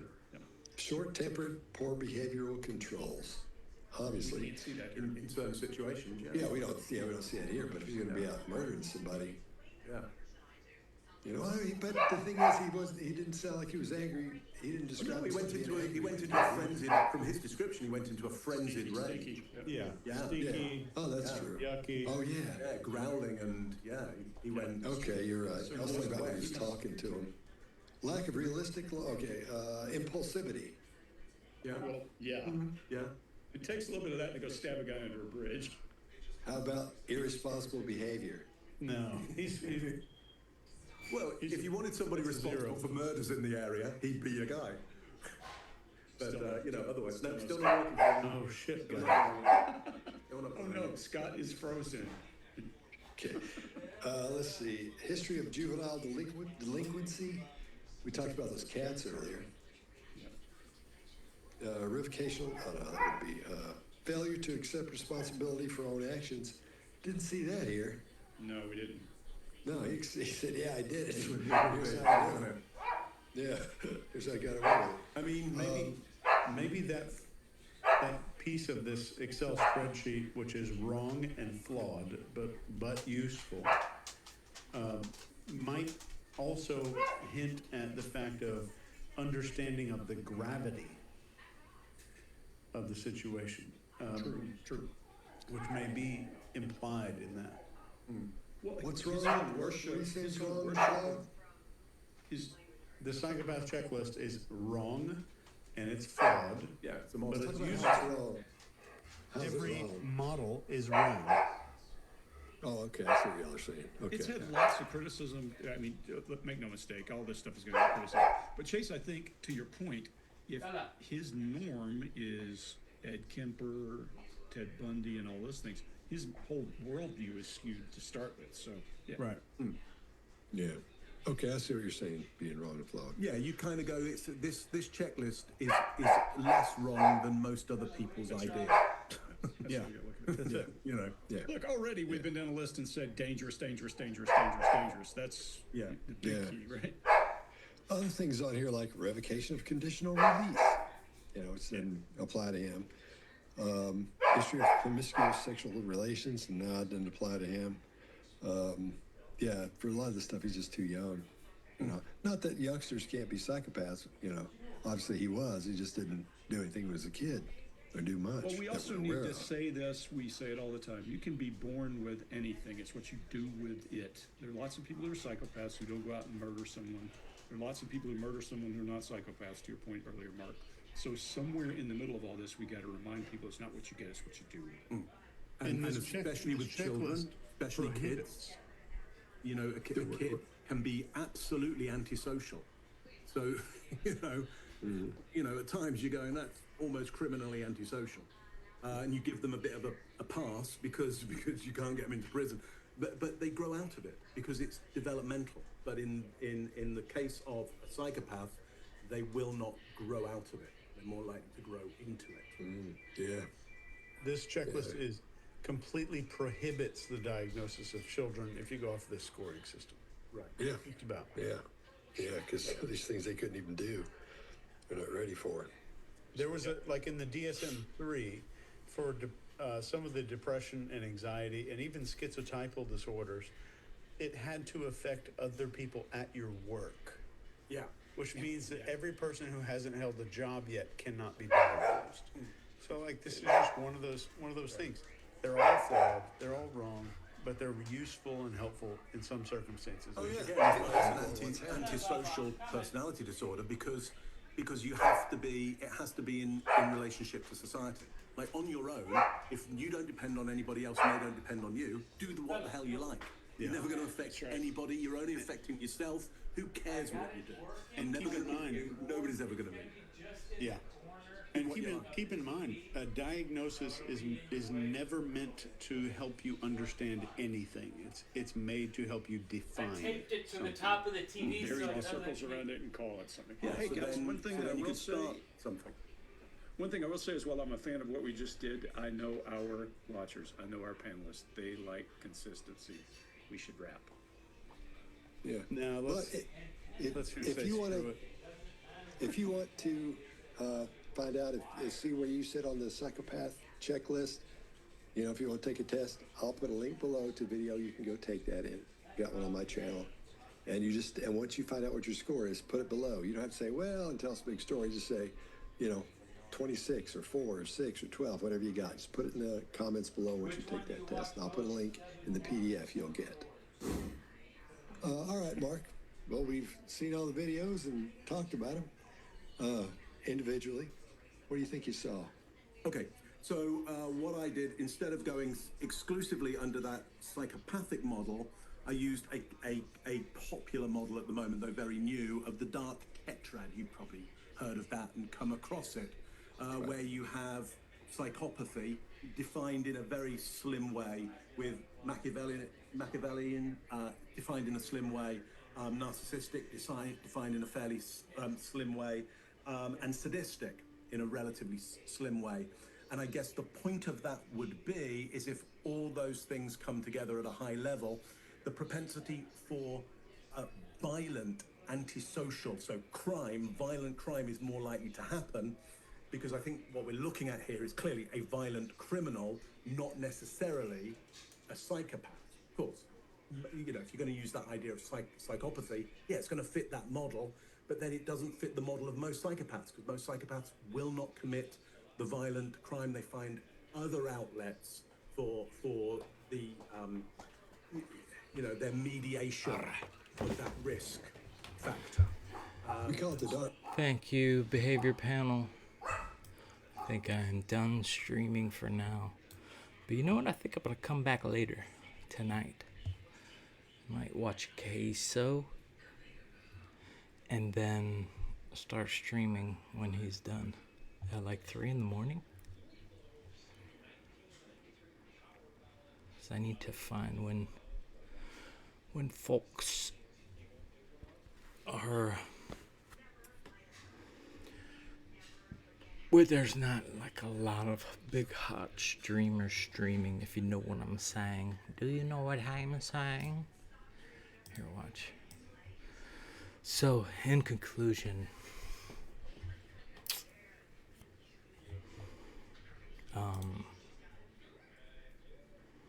yeah, I'm gonna get off. I need to go feed the doggies. And it's dinner time for the people. Psychopath versus me, Brandon. That's not my name.